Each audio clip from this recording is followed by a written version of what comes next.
Chapter 340. What? Roddy stared blankly at Brody. His brain seemed to have frozen in an instant. When the words marriage partner and Natha were combined together, an image appeared in Roddy's mind instinctively. He was wearing a formal dress, holding Natha's hand amidst flowers and applause, standing in front of a bishop in a black robe and making a vow. He involuntarily swallowed his saliva, but shook his head and immediately banished this image from his mind. The one he wanted to hold hands with was Naife, but Natha. For some reason, the image in Roddy's mind was always that of an iceberg teacher.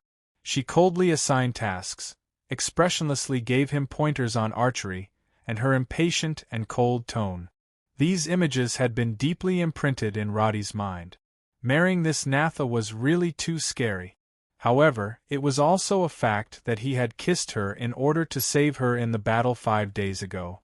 Natha did not cry or throw a tantrum, nor did she treat him coldly. She was just as calm as before. What did this mean? Although Roddy could not be sure what Natha was thinking, he was sure that he was absolutely against marrying Natha. I have no plans to get married. Don't think about me for the time being. I think Sodalar might be better. Besides, there are so many nobles in Efta. There are many marriage partners. I'll go and discuss with the Dukes of Angmar. This is easy to solve. Seeing that Brody seemed to want to say something, he quickly changed the topic. Even if it's a marriage, I think it's more appropriate to talk about it after the situation in Efta has stabilized. The most important thing now is those energy-charged crystals. Elson City urgently needs these samples for research. More importantly, there is an organization that is also looking for these things. If you are targeted, it will actually be very dangerous. I have no use for those stones. You can just send someone to transport them away. All the books that can be moved from the Wagra ruins have been transferred to me. However, these books are too profound. To be honest, I might not be able to understand them in this lifetime. Brody did not dwell on the issue of the marriage between Natha and Roddy. Instead, he was troubled by the large books in the High Elf language. In his opinion, it was a waste that he could not utilize the power of these books with his ability. There are 6 libraries in Elson City. If it's possible, I want to move the books that are too difficult there and exchange some basic books. One of my subordinates is a descendant of the High Elves, and she is also an arcanist. She should have some knowledge about these. It was not easy for Roddy to explain Camilla's origins, so he could only make up an identity. Brody only thought for a moment before nodding in agreement. Roddy had once promised Elsa a bright future, and now that his promise had been fulfilled, thus Brody would never have any doubts about Roddy. Brody's thinking was actually very simple. It could even be called simple. In other words, since you are good to me, I will do the same to you from the bottom of my heart. However, while Roddy could accept other things, he would not accept an arranged marriage. After chatting for a while, he confirmed that Brody did not mention the marriage again and said, "There will be some movements in Hollier these 2 days. After the storm subsides, there will only be more caravans coming here to do business. So, we will have to wait for the next few days." He got up and looked at the people who had already begun to gather outside. He turned and said, "If there are people from the other Wood Elf villages coming, we can treat them with good wine and meat. Let them experience the difference between their villages and towns. Perhaps they will speak less nonsense." "That's a good idea." The two looked at each other and smiled. Then, Roddy went to the village square. Henry and Buffon's injuries had mostly recovered. Fatty's arm was wrapped in bandages, and he was instructing his men to tie up the goods on the carriages. When Buffon saw that Roddy had come down, he came over to report the number of people in the caravan and the situation. He also briefly explained the current strength and level of the Wood Elves' armed forces. His attentiveness made Roddy nod. After seeing that they were willing to fight to the death for a simple order, Roddy trusted them unreservedly. He even gave them more power and let them take charge. The caravan was transporting the special products of the Wood Elf village. Sodeler and his cavalry formed another team, preparing to bring the recharged crystals from the ruins of Wagra back to Par territory. After a new round of recruitment and training, they would be transported to Elson City. Roddy went to change into leather armor and carried a full set of equipment. Then, he went to Natha's tree hole, ready to say goodbye to this student, who had yet to recover from her injuries. Natha's injuries were too severe. These days, she had been in a coma. Although her condition had stabilized, she still couldn't get up. When Roddy came in, Natha was awake. He greeted her and very naturally picked up a cup of water. He sat beside Natha's bed, gently held her shoulder, and fed her a few mouthfuls of water. Natha silently accepted all this without any resistance. The team is ready to leave. I came to tell you. Roddy put down the cup. Do I really have to rest for a month? Natha was obviously in low spirits. At least a month, maybe longer. In short, until your body completely recovers. And during this period, I won't allow you to participate in any hunting or battle. Roddy looked at Natha's thin and pale cheek. In fact, he felt very distressed. The two of them had experienced countless battles together, and there was always some indescribable bond between them. This time, Natha's injuries were too severe. It was almost as if she had died once. This made Roddy feel a little scared every time he thought about it. But at this time, he didn't want the atmosphere to be too heavy. He pretended to be relaxed and said, I need to go to the south of the kingdom. There won't be any enemies there. You just need to rest assured and wait for me to come back. After saying this, Roddy felt that this kind of entrustment seemed to have a different meaning. It was like a husband comforting his wife after leaving home to go to war. He coughed a little awkwardly. Then, he noticed that Natha's cheeks seemed to be a little red. But this wood elf quickly looked away and changed the topic. There's something that I haven't had the chance to tell you. Before the cardinal died, he talked about something with his subordinate. It was about some staff. Natha repeated what she heard from Frank. Originally, Roddy had already gotten a lot of information from the last surviving pagan, but he had never heard about the Viper Staff and Cardinal Gerda before. Roddy knew that the Viper Cross was still contending against the Rose Cross until the year 597, but he didn't know the specifics. As for the Viper Staff, he had never heard of it before. This was because the conflict between religions was usually something that one would only care about after joining a faction.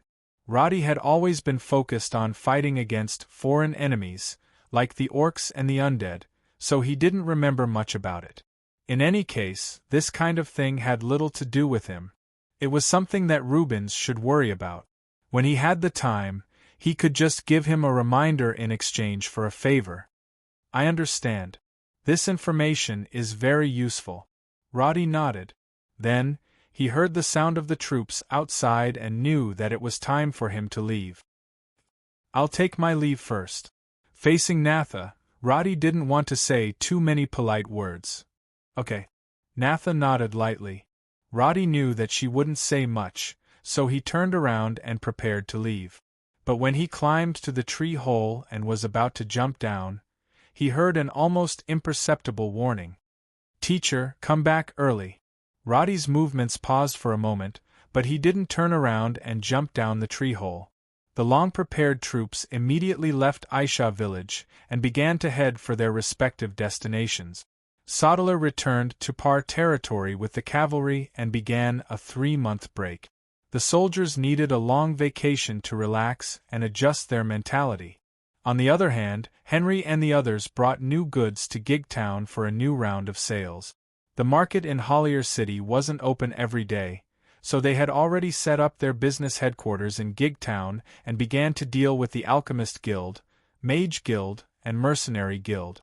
Everything was going according to plan. As the strategist, the only thing Roddy had to do next was to go to Hollier alone and attend the banquet held by the ducal palace. This was the last step of all the arrangements that Roddy and the Dukes of Angmar had made in the letter. According to the plan, all the chaos in Ifta would come to an end on this day. Time passed, and on the 28th of April, it had been raining for more than a week in the Brill Forest in the southwest of the kingdom. The troops deployed by the Rose Cross in the Brill Forest had been fighting continuously for more than 3 months, and up until today, all their operations could be said to be successful. The execution team of the Viper Cross was on the verge of collapse after a few failed counterattacks. The originally long battle line was forced to shrink, and according to the Holy Cathedral's estimation, as long as all the reserve troops were deployed, they would definitely be able to eliminate these enemies in one fell swoop. The Battle of the Rose Cross sect was different from the knights summoned by the feudal lords. Because of the strict hierarchy of the sect and the strict execution of orders, their troops had excellent coordination. Although most of the battles in the forest were small-scale battles, every troop was able to maintain the same battle line. By continuously pressuring the Viper Cross, they finally achieved today's result. The enemy kept retreating, and the number of battles was decreasing. Although the troops of the Rose Cross were scattered all over the forest, they were very confident in the message sent by the bishops of the Holy Cathedral. These heathens were about to be completely finished. Chapter 341. Facing the captain, the soldier bowed respectfully, and then lowered his head respectfully, not even daring to raise his head. He presented a slightly wrinkled letter with both hands and said respectfully, "Captain Sally, the Holy Cathedral has just sent a letter." A white robe appeared in his field of vision, and the letter in his hand was taken away. Then, a slightly cold voice rang in his ears, "May the light shine upon you. Thank you for your hard work." Although she had the ruthless title of White Sickle on the battlefield, in the eyes of the soldiers, she was always a humble and low-key priest. Sally's cheeks were much thinner, and no longer had the pampered look that she had when she was in Ifurta. Her once smooth platinum hair was now cut short with a dagger, and this hairstyle also gave Sally's originally gentle and beautiful face a sense of heroism that had never been there before. Confidence, strength, and the faint sorrow that always existed between her brows, all these temperaments mixed together, giving Sally an indescribable charm. Like a flower that struggled to grow and bloom among the rocks, her beauty had changed from flamboyant to reserved, quiet, and unique. The bishop thinks that it is now the time for the decisive battle. After the enemies in the Brylson forest are cleared, all teams will continue to advance from tomorrow at noon and reach the other end of the forest within 2 weeks. At the same time, it is expected that the decisive battle will take place at the edge of the forest, and at that time, the Knights Templar will come to support us. She briefly explained the contents of the letter to the adjutant. It was obvious that such news was very encouraging, but when Sally said the news, she did not show much excitement. Today is the last day of rest. Prepare to set off tomorrow and get into your best condition. Sally gently folded the letter, and elegantly placed it into the battlefield notebook in her hand. As this operation was confidential, Sally, like all the soldiers, cut off all communication with the outside world from the day they entered the forest. Because of the special operation, even Bishop Rubens's letter could not be delivered to her, so the only thing she faced every day was a mission arrangement letter from the Holy Cathedral. Seeing Sally's somewhat worried expression, the adjutant could not help but feel puzzled. After some thought, he asked, "Captain, is there a problem?" Ordinary teams wouldn't have any doubts about orders given by their superiors, but everyone in this team knew that the reason they were able to survive until now was because Sally had relied on her keen sense of smell to not follow orders several times. Bishop Mograine, who was in charge of this battle for the Holy Cathedral, didn't personally go to the front lines, so most of the time, he couldn't accurately grasp the details of the battlefield. To soldiers, sometimes following orders was courting death. There's nothing wrong with the idea of launching an all-out attack and ending the battle as soon as possible. According to the enemy's previous performance, the Holy Cathedral's judgment and decision are correct. Sally's voice was indifferent. She turned her head, narrowed her eyes, and continued, "But the Viper Cross I know isn't as weak as these guys are." Why did she say that? The sentinel and adjutant looked at each other. This was the first time the captain had participated in such a battle. She was not even as experienced as some of the veterans. Sally did not explain too much. She was thinking about the scene where Snaketooth Gallop displayed his valiant strength back in the square of Hollier City. Although she did not witness it with her own eyes because of Francis's attack, Bishop Benjamin had told her later that if not for Roddy's decisive arrow, even Bishop Rubens would not have been able to escape. Compared to Gallop's valiant battle strength, the enemies in Briar Forest were like a bunch of rookies. Even those who were known as strong enemies were not even half of Gallop's strength in Sally's eyes. This situation was too abnormal, but the Holy Cathedral would not be able to detect it. Bishop Mograine had been commanding from afar, and the frequent reports of victory could not accurately state the enemy's strength. Therefore, everyone agreed that the enemy's strength was only so. No matter how strong they were, they could not be that strong. But Sally found it hard to believe that a church that could go against the Rose Cross in the south of the kingdom could not even send a strong commander to the battlefield. "I think the enemy might not be as weak as they appear, but this is only my personal deduction. Tomorrow, the team will set off as planned, but our speed of advance will be slower." Sally sighed. The general attack order could not be disobeyed. No matter how strong or weak the enemy was, this operation seemed to have to end after leaving Briar Forest. On the 29th of April, Roddy finally returned to the capital city of Efta, Hollier City, after leaving for almost half a year. Since the battle on the 22nd of April, Roddy and the Dukes of Angmar had exchanged 8 letters. Since that day, they had already begun to lay out their plans. Those who should take action had already taken action, those who should put on a show continued to put on a show, and Roddy, who should continue to play dead, continued to keep a low profile. After putting on a disguise, he led the mixed-blood horse and casually entered the city in the guise of a bard. The banquet of the Dukes of Angmar had become the focus of all the nobles in the territory. Even the commoners knew that there would be a banquet in the city in 2 days. Because there would be a martial arts competition and opera for the commoners to watch, Roddy could hear people talking about these things as he walked on the street. Tall carriages would always pass by on the slightly wider road. Quite a few nobles had come to Hollier over the past few days.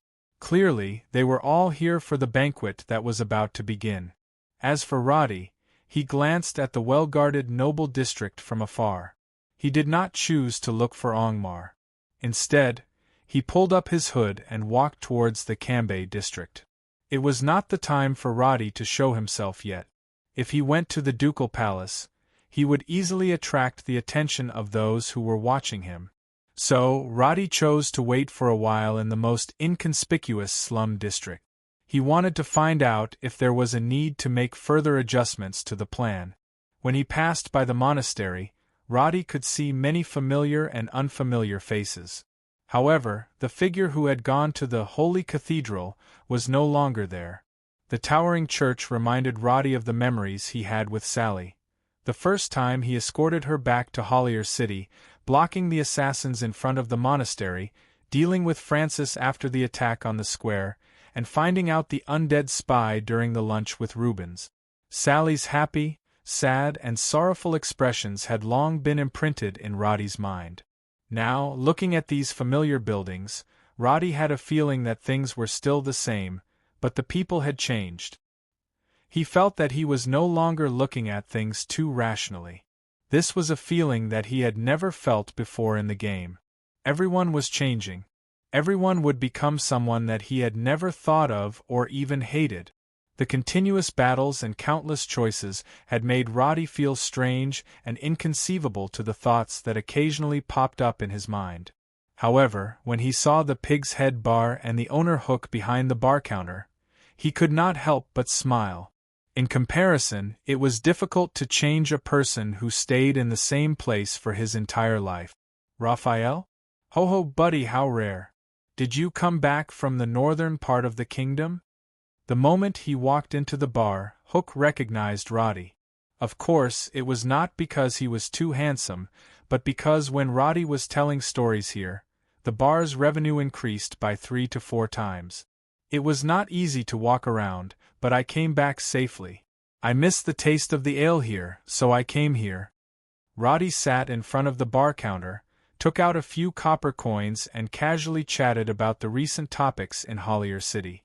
After a few sentences, the topic of the banquet was not unexpected. The Dukes of Angmar is also in a dangerous situation. These nobles do not have any good intentions.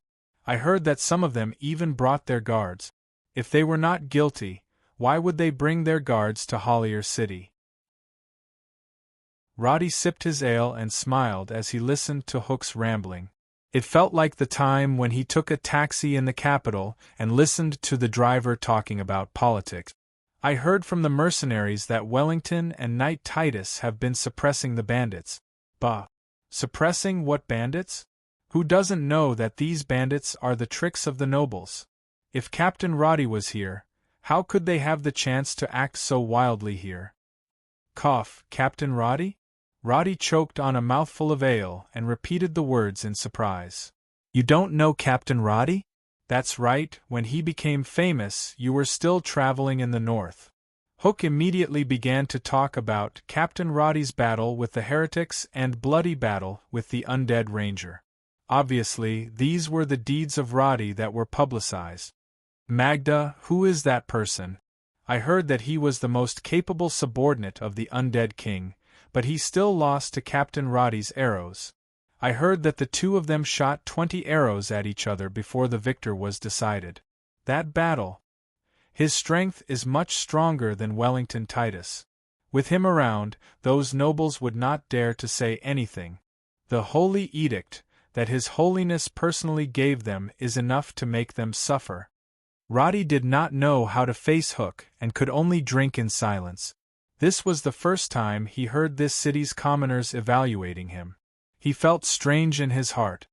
He wanted to laugh, but he was silent. Most of all, he remembered what Carter had said to him.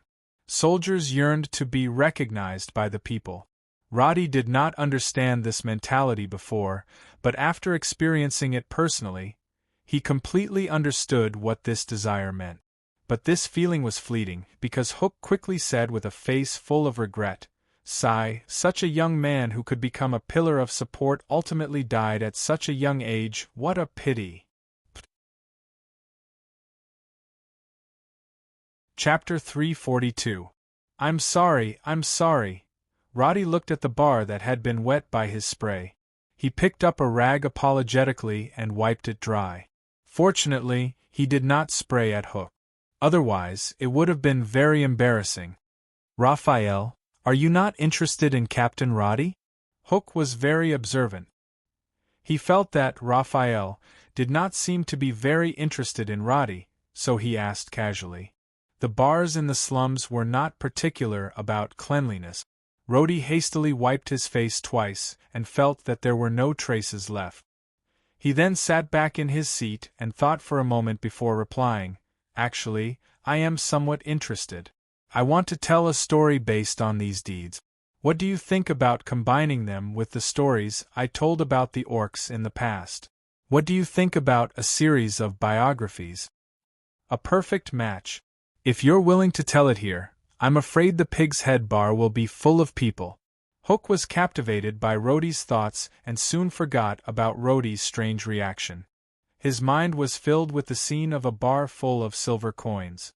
Roddy breathed a sigh of relief and continued to ask, "If the story is to continue, Captain Roddy must have survived the accident. So, what do you think will be better next?" Sigh. "Of course, I hope he's alive. But the news has been confirmed.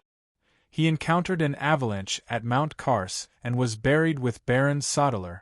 If you ask me, I must let Captain Roddy survive the avalanche and then come back to teach these nobles a lesson." Hook waved his hand and said indignantly, "You don't know what means these nobles use to slander him every day. Since the news of the avalanche came out, many people even held banquets to celebrate. But that's not all. They secretly sent people to spread all kinds of news, saying that Captain Roddy is a scoundrel. They said that he killed Francis and bewitched the Dukes of Angmar. They said that he is the culprit of the increase in taxes in the entire territory." Roddy raised his eyebrows slightly. He did not expect that he would be a target for so many things. He asked curiously, "How do you know? So you don't believe them?" "Those guys are too inexperienced. The sources of information in Hollier are all fixed. Who would believe a bunch of random people who suddenly popped out and spouted nonsense? I know the background of Viscount Juan, Baron Mursa, and Baron Bogley very well." As a local tyrant, Hook still had a bit of pride. He snorted disdainfully and continued, "But their methods can only fool those honest peasants. Last time, there was a bastard who said that Captain Roddy was not good enough. I didn't even have to do it. A mercenary next directly beat him. Then, I asked a little and found that they were the dogs of the nobles. They did this to find a reason to force the Dukes of Angmar. In recent days, a group of people have started to shout again, saying that the Dukes of Angmar have been bewitched by Captain Roddy too deeply and have reached the state of madness." The fingers holding the wine glass slightly tightened. Roddy squinted his eyes and tried hard to hide the hostility in his heart. His mouth hung a slight smile and followed Hook to scold the nobles a few times. He raised his hand and drank the rest of the wine. Then, he fell into silence. Roddy naturally accumulated a lot of anger in his heart towards the nobles' filthy behavior. But the current him was not so angry that he would raise his axe and chop them one by one. What he felt the most at this moment was not anger, but disappointment, because this disappointment originated from the expectations he once had for this country. Even a commoner like Hook was willing to admit the justice of his actions, but the nobles still twisted the truth for their own benefit. Magda and Ansidin were small characters? Were the orcs small characters? The enemy had already placed their chess pieces right under their eyelid. Did they really not know what this meant? This group of people were not stupid, but they collectively lacked the sense of responsibility that the word nobles represented. They did not have the consciousness of a country, and they did not even have the consciousness to protect their own territory. The only thing they had was the fierceness in fighting for money and interests. They had long forgotten the so-called sense of honor. This kind of reality made Roddy feel inexplicably disheartened. Hook looked at him with a puzzled expression. He had never seen Raphael's face before. This feeling was completely different from the Raphael he met half a year ago. He could only sigh and say, "Half a year ago, I said that I envied you for being able to travel far and wide, but I could only squat here. Now you have seen more people and things, but I am still in the same place. There is no change." He thought for a moment and reached into the wine cabinet to take out a bottle that looked different. He pulled out the cork and poured a glass for Roddy. This was not a very expensive red wine, but it was considered a luxury in the slums. Hook knew that this guy in front of him could make his business a lot better, so he was more generous. "Come and have a taste. Welcome back to Hollier City. Cheers." The wine tasted ordinary, but Roddy still gave face and drank it. "Unfortunately, there is no way to get the Wood Elves fruit wine. I heard that is the real good stuff, but the price is really unaffordable," Hook said casually as he savored the taste of the wine. Roddy was still a little depressed and casually replied, "Then why don't you go to the Forest of Silence to buy some?" "How is that possible? I can't afford to hire a mercenary team. It is too dangerous there. Besides, the Wood Elves' things are probably very expensive. I can't afford them even if I want to." Hook shook his head and shrank his fat body. "You have never seen the Wood Elves before, but you have erected an insurmountable obstacle for yourself. Naturally, you can't earn money like this." Roddy did not expect Hook to be the first merchant to go to the Forest of Silence. But he still tried to persuade him. How did the wine in that shop come about? It was bought from the Wood Elves' village. Since you can buy it, there must be a way, and if there is a way, you can get it. As long as you want to do something, the so-called obstacles are nothing. Hook seemed to be a little moved, but he was obviously not so easily convinced. He only paused for a few seconds and said helplessly, "This depends on who is telling me. If you are Lord Roddy, I will definitely leave tomorrow." Roddy laughed, but he also understood his mentality. The words of a successful person always carried more weight than those of a mediocre person. He did not intend to say anything else and just asked for a glass of water to sober up. "Let's talk about something else. I heard that there are some conflicts in the south. It seems that the Rose Cross and their old rivals are fighting in the Brill Forest. But no one knows the specifics. The news is very tight." Hook put the red wine aside and picked up a cloth to wipe the oak wine glass out of habit. "I remember you said that you have a girlfriend over there?" Roddy was stunned. Hook's news reminded him of what Natha told him. It was obvious that the Pit Viper Cross was brewing some kind of conspiracy.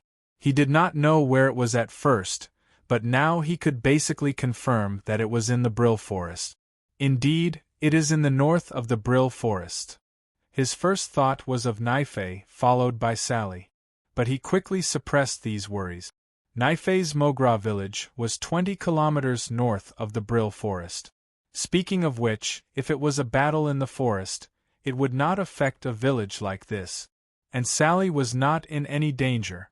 In Roddy's memory, Sally should still be training in the Holy Cathedral, which was at least 300 kilometers away from the Brill Forest. Then there is nothing to worry about. Why?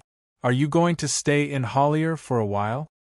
Yes, I will leave after a few days of rest. I still have some things to do tomorrow. I will rest for a while and come back at night to liven up your business. Roddy got up and took the room key from Hook. He secretly made a decision in his heart. After everything is settled, I will rush to Mogra village as soon as possible. For Lena's Canyon, the time when the sun disappeared was often very early.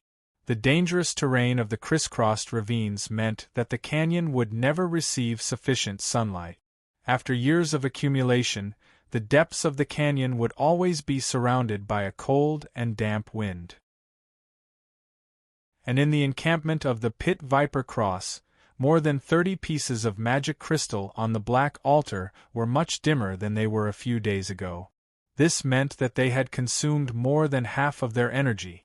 The surrounding black-robed mages who were chanting spells were all pale.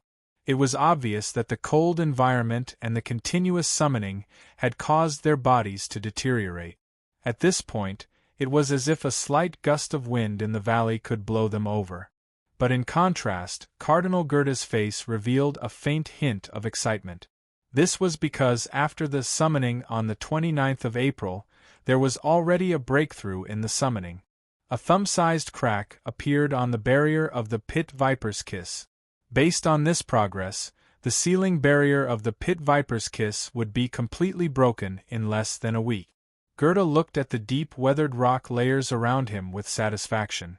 Lena's Canyon was a no-man's land that spanned hundreds of miles. It was enough to conceal the huge ripples produced when the seal on the divine scepter was broken.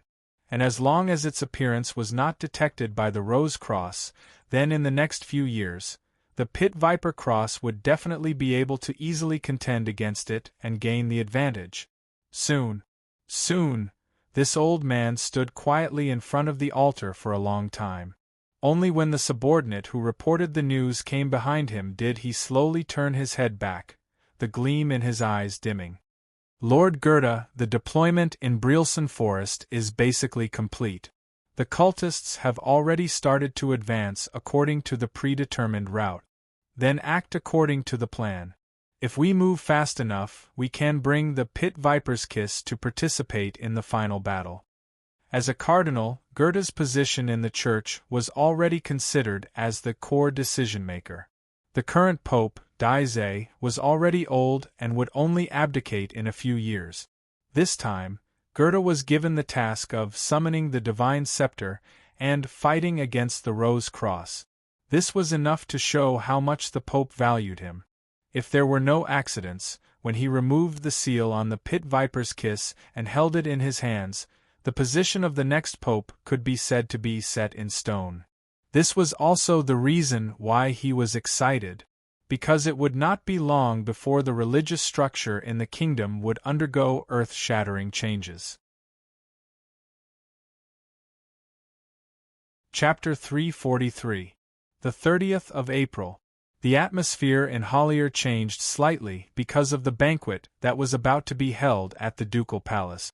The number of carriages on the streets had increased significantly. The nobles living in various parts of Ifta had begun to collectively rush over from their manors outside the city or from nearby cities. This banquet had invited all the powerful lords in Ifta. As it was a formal banquet, the lords would also bring their wives and children to attend. Hence, there were more than 200 people attending. And this was just the number of nobles and their families. If the private soldiers, butlers, and servants that they brought with them were included, the number had already exceeded 2,000. Fortunately, the back garden of the ducal palace was large enough. Otherwise, a banquet of this scale would not have been able to be held so easily. Butler John had borrowed hundreds of maids, attendants, and chefs from all over the place. Just the expenses up until the start of the banquet was already equivalent to the taxes of dozens of villages. Duke, who had always lived a simple life, had suddenly become so extravagant. Naturally, it was not purely for the sake of showing off. But as for his ultimate goal, everyone was still speculating. And in the Pig's Head bar, when the owner, Hook, was still in a daze, Roddy had already tidied up his robe, pushed open the dirty wooden door, and led the ugly pack horse along the street towards the ducal palace where the nobles were gathered. Although it was called a banquet, in fact, all the preparations had already begun a few days ago. On the morning of the 30th, nobles and knights had already begun to participate. The banquet in this period was actually common among the knights. Although Tautai was listed as one of the 7 deadly sins by the Rose Cross Church, these knights with huge appetites still generally liked to hunt before the banquet to show off their strength. Because of this, before the banquet began, a group of knights and barons had already ridden their war horses and brought hunting dogs to the hunting area outside of Hollier. In the afternoon, they carried the wild boars, deer, and rabbits that their men had hunted and returned to the banquet. They were the first to receive the first wave of cheers and applause. Dozens of open tents had been set up in the quiet back garden. Tables were neatly arranged according to the level of status. The middle area of the banquet was traditionally a dance floor. The musicians at the side had already begun to adjust the instruments in their hands. As the sun set, the nobles began to enter the venue in their luxurious clothes. Their expressions were subtle as they scanned the garden that belonged to the biggest lord of Ifta. It was obvious that this banquet had a special meaning in their eyes. However, the baronesses and viscountesses who followed them were obviously not interested in the political struggle. They were more used to being their vases, quietly competing with each other with their well-tailored dresses and exquisite jewelry. In the slightly hot weather, the white cleavage under the low-cut collars had become a scenery that the men present were happy to enjoy. In contrast, the young nobles' children were much simpler. They did not participate in the conversation between the adults. Most of them formed their own small circles. Because the nobles lived in their own territories all year round, most of the children of the lords came here as a blind date. While the lords were scheming against each other, the heirs who had just reached adulthood or underage had already begun to contact and test each other, laying the groundwork for more marriages and cooperation in the future. When night fell and the banquet began, the Dukes of Angmar walked into the venue in a purple robe. Such a plain appearance made the worried nobles inexplicably relieved. After all, in the eyes of most of the nobles, this old man seemed to be extremely powerful. The scene of him establishing a foothold in EFTA with ruthless means more than 10 years ago had left a deep impression on too many old nobles. But now it seemed that this Lord Dukes was really old. Although his white hair was neatly combed, his loose skin and wrinkles could not hide the fact that he was old. Because of the damage caused by the soul extraction potion, the Dukes of Angmar's face looked much older than his actual age. So when he slowly walked into the venue with his back slightly hunched, he did not seem to have any of the power he had in the past. It only gave people the feeling that he was an old man with one foot in the grave. As the lord of the territory, the Dukes of Angmar did not speak any nonsense. He only gave a simple speech and announced the start of the banquet. The venue was huge, and it was too difficult to hear one person speak clearly. So, the real highlight was the small-scale communication after the banquet began. The servants began to serve the freshly roasted meat to the table. The outdoor banquet was different from the indoor banquet. There was no requirement to sit at the table and finish all the main dishes. So after a few simple bites, most of the nobles began to whisper to each other with their wine glasses in their hands, "Angmar is old after all. This time, I'm afraid he put on a show to compromise. No matter how powerful he was when he was young, he has to admit that he is old. His son is dead, and his daughter has entered the church. Although they can come back, they will not be able to achieve anything. What about Wellington and Titus? No matter what, they should come out to support the situation. Is this the initiative to show weakness? They are not strong to begin with. How can they say that they are weak? The two Grand Knights are just there to support the situation. If they really fight, what can they do even if they are strong?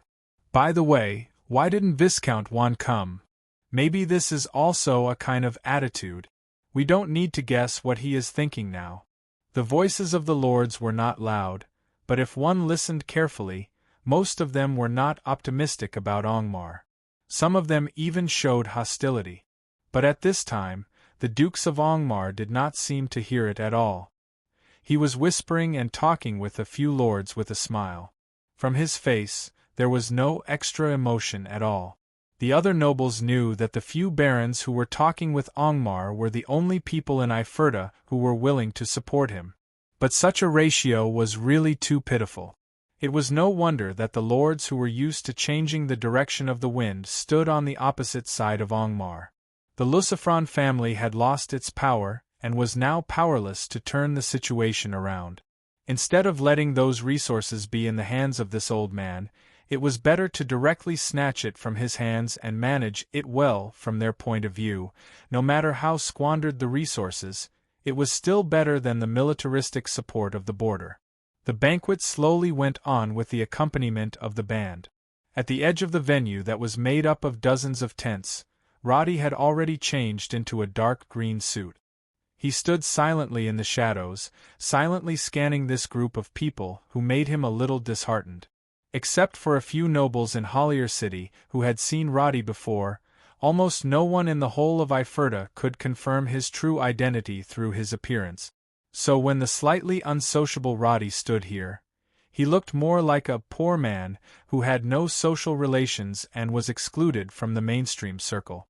Listening to the indistinct conversation of the nobles, the coldness in Roddy's eyes became more obvious. But just as he picked up his wine glass and tasted the fine fruit wine that was specially transported from Urza village, he suddenly heard some footsteps from the empty space beside him. Turning his head, he saw that it was a young boy who was pouting angrily and stomping his feet when he walked. It was obvious that he had been wronged. Compared to the lords, the young noble's children were obviously not very interested in political struggles. Although 13 or 14-year-old children already knew a little about the stakes, they ultimately had no right to speak at such a banquet. So these young heirs left their parents who were dressed up to attend the banquet and formed their own small circles. Whether they quarreled or played, they did not care about the situation of the Dukes of Angmar.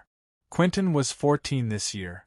After an unpleasant conversation with a few of his peers, He wanted to be alone at the edge of the banquet hall. But as he walked, he saw a young nobleman standing in front of him. Although he said he was a nobleman, it was only from his clothes.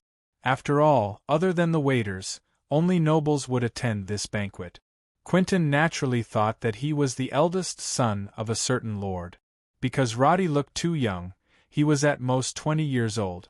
Apart from the dead Baron Sodeler, there was no such young lord in Iferta. "Is there something bothering you?" Roddy was just casually asking. His actual age was about 28 years old, and he was not interested in the thoughts of a child. He only answered to prevent the other party from becoming suspicious. "It is indeed bothersome, but it has nothing to do with you." Quentin was rather hot-tempered. In fact, it was a problem unique to youths in their rebellious phase. But at least he remembered to find out the background of the family in front of him. "Which family are you from? You haven't seen them before, have you?" Listening to his pretentious question, Roddy smiled and shrugged.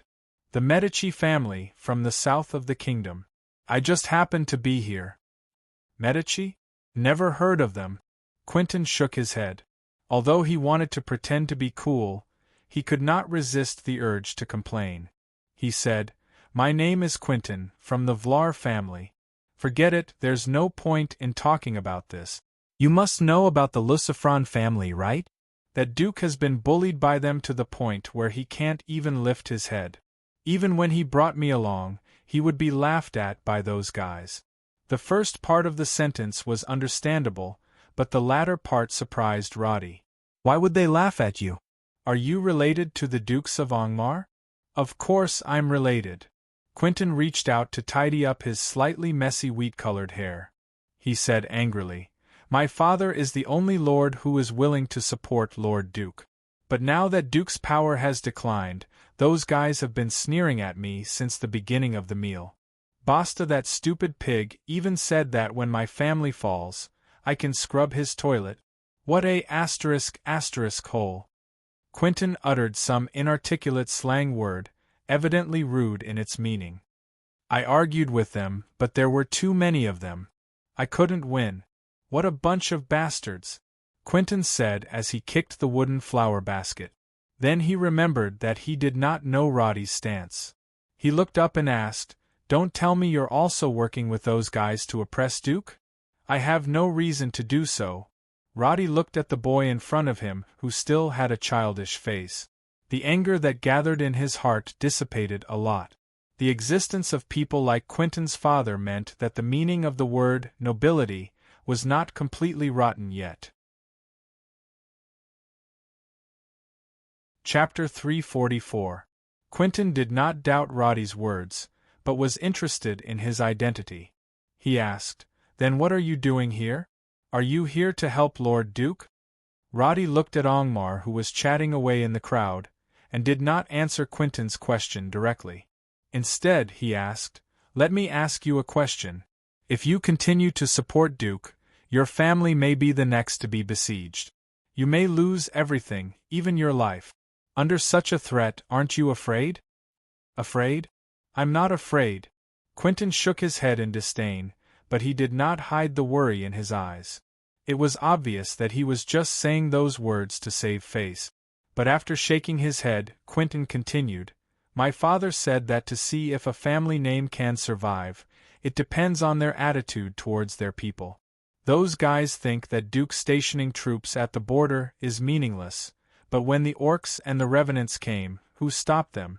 It was Duke's troops and sentries. When the crisis appeared, they dragged their feet, and when it was over, they bragged about it. They only know how to take credit for themselves, and never mention Lord Duke's efforts." Quentin made a face of disgust and curled his lips, completely disdainful of being associated with them. "I know what Duke did was right, and what those guys did was wrong. If that's the case, why should I support those guys whose brains are full of shit?" Roddy was a little surprised by Quentin's outlook on life. Unity of action and knowledge was easier said than done. He thought that Quentin would come up with countless excuses, but he did not expect his reason to be so simple. Quentin seemed to want to say something, but when he looked up, he saw two figures walking towards him. His expression changed, and he cursed to himself, "This is really never-ending." Roddy also heard the footsteps, and slowly turned around to see two children of the same age as Quentin. The boy had some freckles on his face and a plump figure. The girl's appearance was a trademark, but a low-cut dress that pretended to be mature was not suitable for her age. "Quentin, what's with running away when we can't win? Who are you still counting on to save the situation? That Captain Roddy? Or Sodeler?" The little fatty pointed his spear at Quentin as soon as he came up, completely ignoring Roddy. When the girl next to him saw Roddy, her eyes lit up. She coughed lightly and greeted politely, "Nice to meet you. I'm Lucy. May I ask who you are?" "He's a guest from the Medici clan. He's not interested in you." Quentin didn't care about the girl's feelings at all, and said to Lucy very harshly, "Don't put on an act. Your small family is not worthy of the Medici family." In fact, the kingdom of Karen did not have a Medici family that Roddy had made up. Quentin was just exaggerating. Children always did not have a draft when they were bragging. It was enough to hit the other party. Lucy was also 14 years old. Although most nobles were already engaged at this age, as an unmarried noblewoman, she still felt a little embarrassed to be mocked like this. Her cheeks turned red and she retorted angrily, "What does it have to do with you? I don't like you. If your father goes on like this, the decline of the family will happen sooner or later." "You're with Quentin?" The little fatty was the basta that Quentin said made him wash the toilet after the family falls. He was not tall at the age of 13. He looked at Roddy, who was 2 heads taller than him, and the hostility in his eyes was not concealed at all. Of course, half of it was because of Lucy's attitude towards Roddy. "No, I'm not with Quentin." Roddy smiled. The provocation and hostility of children were not even child's play in his eyes, so he did not even have any extra emotional fluctuations. Quentin was a little stunned by his words, and then he heard Roddy continue, "I'm with you, so I don't have to participate in your struggle, right?" The children looked at each other. This unconventional way of playing cards made them not know how to respond for a while. After 3 seconds, Basta simply chose to ignore Roddy and continued to taunt Quentin. "Coward, you just said that the Duke's army is not afraid of threats, but now? Do you think Wellington or Titus is coming? They can't even deal with their own matters, so how can they come to the Duke's rescue?" He crossed his arms in front of his chest, trying to put on an aggressive look, and continued, "Let me tell you, even if that Captain Roddy you admire the most comes back to life, there is still no way to reverse the situation now. My father and the private soldiers brought by the lords add up to 1,000 people. Even if the Dukes of Angmar want to make a move now, there is no way they can do anything." This made Roddy, who was next to him, laugh. It seemed that he could always hear his name in other people's mouths these days. This feeling was quite subtle. He asked Quentin a little strangely, "You admire Captain Roddy? Why?" "Because what he does is more meaningful than these bastards." The mention of this matter seemed to make Quentin more excited. He shouted at Basta with a loud voice, "When Captain Roddy was killing the undead, what was your family doing? When he went to the border to provide support, what was your family doing? Logically speaking, according to the distance, your father's private soldiers should have reached Sola's sentry post earlier, but in the end? Your father found a bunch of *T excuses, and only left the territory at the end of January when the news of the end of the battle spread. With this kind of behavior, you still have the face to call me a coward?" Not to be outdone, Basta quarreled with him, and Roddy felt that there was no need to mediate, so he took a step back and turned his attention to the hall. The Dukes of Angmar had already finished talking with Quentin's father, and at this time, the smile on his face had already disappeared, and he turned to face the few lords who had been going against him since a long time ago. For Roddy, the main show of this banquet had now officially begun. While he was squinting his eyes and thinking about these questions, The noble girl next to him, Lucy, had been staring at him for a full 2 or 3 seconds. To be honest, compared to Quentin and Basta, who were arguing with each other, Roddy was like an anomaly. His imposing manner was quite lethal to young girls in the prime of their youth. Roddy, who used to be an otaku, did not have much of an imposing manner in real life. The only impression he gave when he walked on the street was that he was listless and chronically sleep-deprived. However, after staying in this world for a year, Roddy had completely transformed. Although Lucy didn't know what Roddy had experienced, she had some curiosity in her heart. Seeing that the two people over there were arguing more and more fiercely, she simply came to Roddy's side and said in a chatty tone, "For a person who is already dead, they have been arguing over and over again many times, and I can't stop them." Her words were not credible, but Roddy was too lazy to take it seriously. He just nodded. "Oh, it's normal to have differences, but is that dead guy very important?" "You mean Roddy? His deeds are amazing. To be honest, I think Captain Roddy was just born at the wrong time, and after all, he can't escape his destined fate," Lucy said with a smile and made a face. "But my father always thinks that he is the scourge of the territory, an ambitious schemer who wants to use Miss Sally to rise." Roddy raised his eyebrows and then felt relieved. According to the general means of power struggle in this era, directly taking down Sally was indeed the fastest and easiest way to expand his power. This was far easier than taking down a powerful but empty Elson city. "My father thinks that he is very tricky and the biggest obstacle to EFTA's development, but I really want to meet this captain. I heard that he is more powerful than Wellington and Knight Titus." It could be seen that Lucy was the kind of girl who longed for romance. The way she looked at the problem had little to do with politics. She just liked the rebellious feeling of otherworldliness in Roddy. "Have you participated in the war? I see a mark on your cheek. Is that a sword wound?" Lucy couldn't hold back her curiosity and asked a few questions in a row. But before Roddy could answer, Quentin and Basta next to him were on the verge of losing control of their emotions because of the quarrel, and there were faint signs of a fight. Roddy smiled at Lucy, walked over and patted the two on the shoulder, separating them from the fighting cock state. Roddy was not interested in persuading them to improve their relationship. He just didn't want accidents to interrupt the original plan. So looking at Quentin and Basta, who were panting and red-eyed, he said bluntly, "There are many ways to persuade others. Compared to suppressing everything with a loud voice, those who make the whole world quiet down and listen to their whispers are actually more formidable." He looked up at the moonlight above his head and said, "I still have something to do. I'll go first. You guys take your time." The atmosphere of the banquet gradually became better. Amidst the music of the band, the elegant dancing nobles quickly blocked Roddy's figure, and the words he left behind made the three young boys and girls stand there thoughtfully for a long time. "Which family is the Medici family? What's his name?" Basta frowned and muttered. Quentin recalled all the conversations he had after meeting Roddy. He felt that the other party seemed to be far from as simple as he thought. So he trotted into the hall, thinking of carefully asking the other parties details.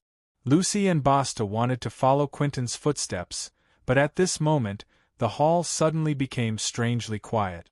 The nobles who were dancing, holding their glasses, and whispering gradually turned their heads and collectively looked at the few figures in the center of the hall. It seemed that the Dukes of Angmar and the few nobles had fallen into an unprecedented stalemate.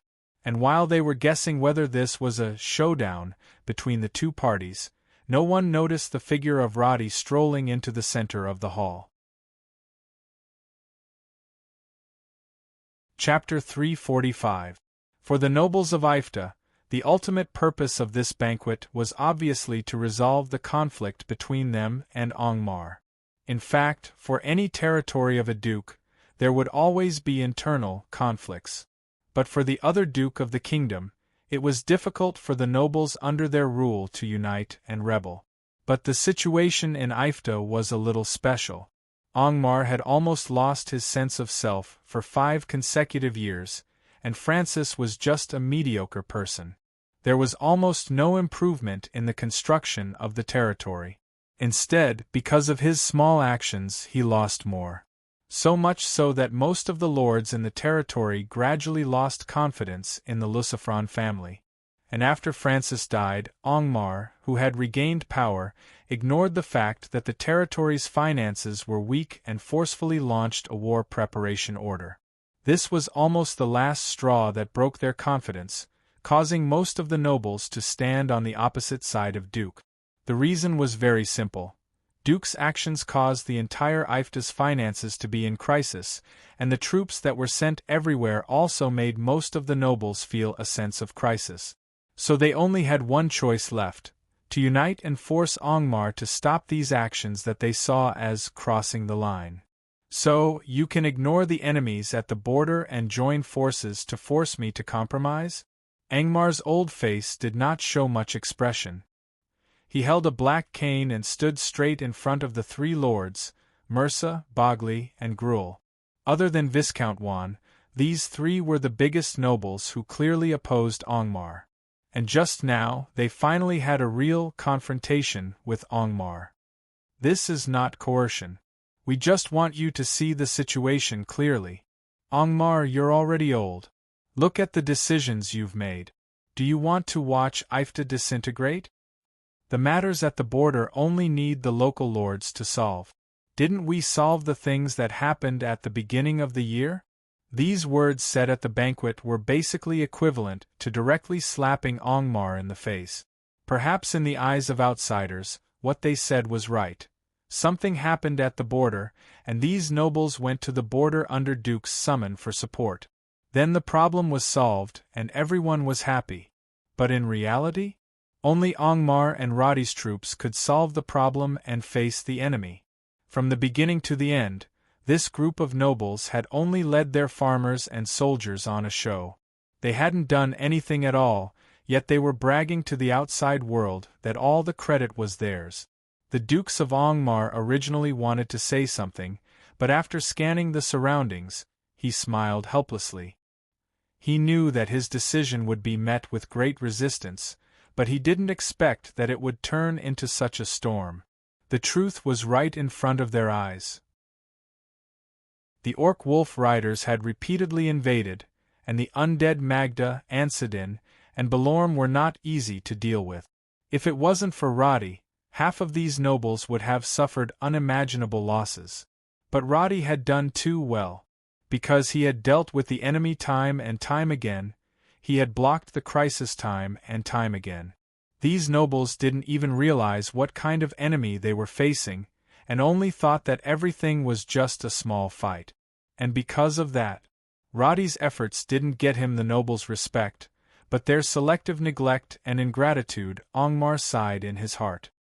He had overestimated the nobles' awareness and underestimated their selfishness. Looking at the only 5 lords who were willing to stand firmly by his side, this old man who had experienced the prosperity and development of the kingdom of Karen felt a little desolate. The faith of the nobles when the kingdom was unified had almost disappeared after just 70 years. The glory, dedication, and sacrifice of the past were now almost all left with selfishness. Angmar, take a step back. We are all easy to talk to. This stalemate is not a good thing for anyone. If you really have the slightest awareness of danger, why would you still be here talking nonsense? Facing the collective censure of these lords, Angmar sighed and slowly said, "To have made this decision today, I think you have already made your choice. You chose to believe in Juan's promise, but you are not willing to think about the reason why I did it, is that right?" Angmar did not lose his composure in anger. He only asked calmly, "This is a choice that every one of us will make. It has nothing to do with Juan. Angmar, when you were young, you would not have made such a decision." The lords were obviously unwilling to admit the fact that Viscount Juan had allied with them, but Angmar had no intention to pursue the matter. He only nodded expressionlessly and continued to ask, I want to know, why did you bring so many private soldiers to attend my banquet? Are you prepared for the worst? At this point, the lords had already sensed that something was amiss. The current situation was very clear. Angmar was alone, and there were only 5 lords who were willing to support him. If a conflict really broke out, Angmar would not have any chance of winning. But the old man in front of them did not look like he was in a weak position. At this moment, the hall had quietened down. Only the band was still playing their tunes, and there were very few people on the dance floor. Although the lords around them were whispering to each other, trying their best to hide the fact that they were eavesdropping, their gazes from time to time betrayed their nervousness and apprehension. It was time for a showdown. The seemingly casual conversation was silenced by Angmar's question. The 3 lords did not answer, and Angmar closed his eyes as if he was waiting for something. Soon, heavy footsteps could be heard from outside the quiet venue. The nobles at the venue turned their gaze and instantly burst into an uproar. 2 knights that were nearly 2 meters tall were walking into the venue in the back garden. And behind them, there were church members wearing black robes. Clang, clang, clang. There was a lot of noise in the venue at first, but when the 2 knights approached, the noise seemed to be suppressed. The surroundings gradually became quiet, and even the band stopped playing. The oppressive feeling of the metal armor was amplified by the gorgeous noble clothes. The iconic figure of Titus and Knight Wellington allowed them to be recognized immediately. This scene made the originally relaxed nobles suddenly tense up. The remaining 2 armies of the Dukes of Angmar suddenly broke into the venue in full armor. The people seemed to have smelled something bloody. Angmar, what are you trying to do? The expressions of the lords were obviously not as relaxed as before. They stared at the motionless old duke in front of them. Unknowingly, they no longer had the aggressive aura from before. Don't worry, I am not the kind of person who will act without any evidence. You should be very clear about this. Duke slowly opened his eyes. Although he was old and weak, the sharpness in his eyes was as if it was real.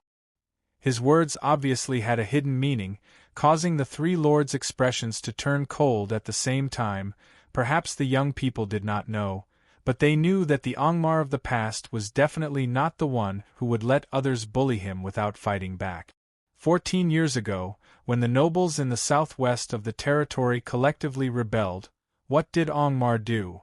The only thing they could recall was the word bloody.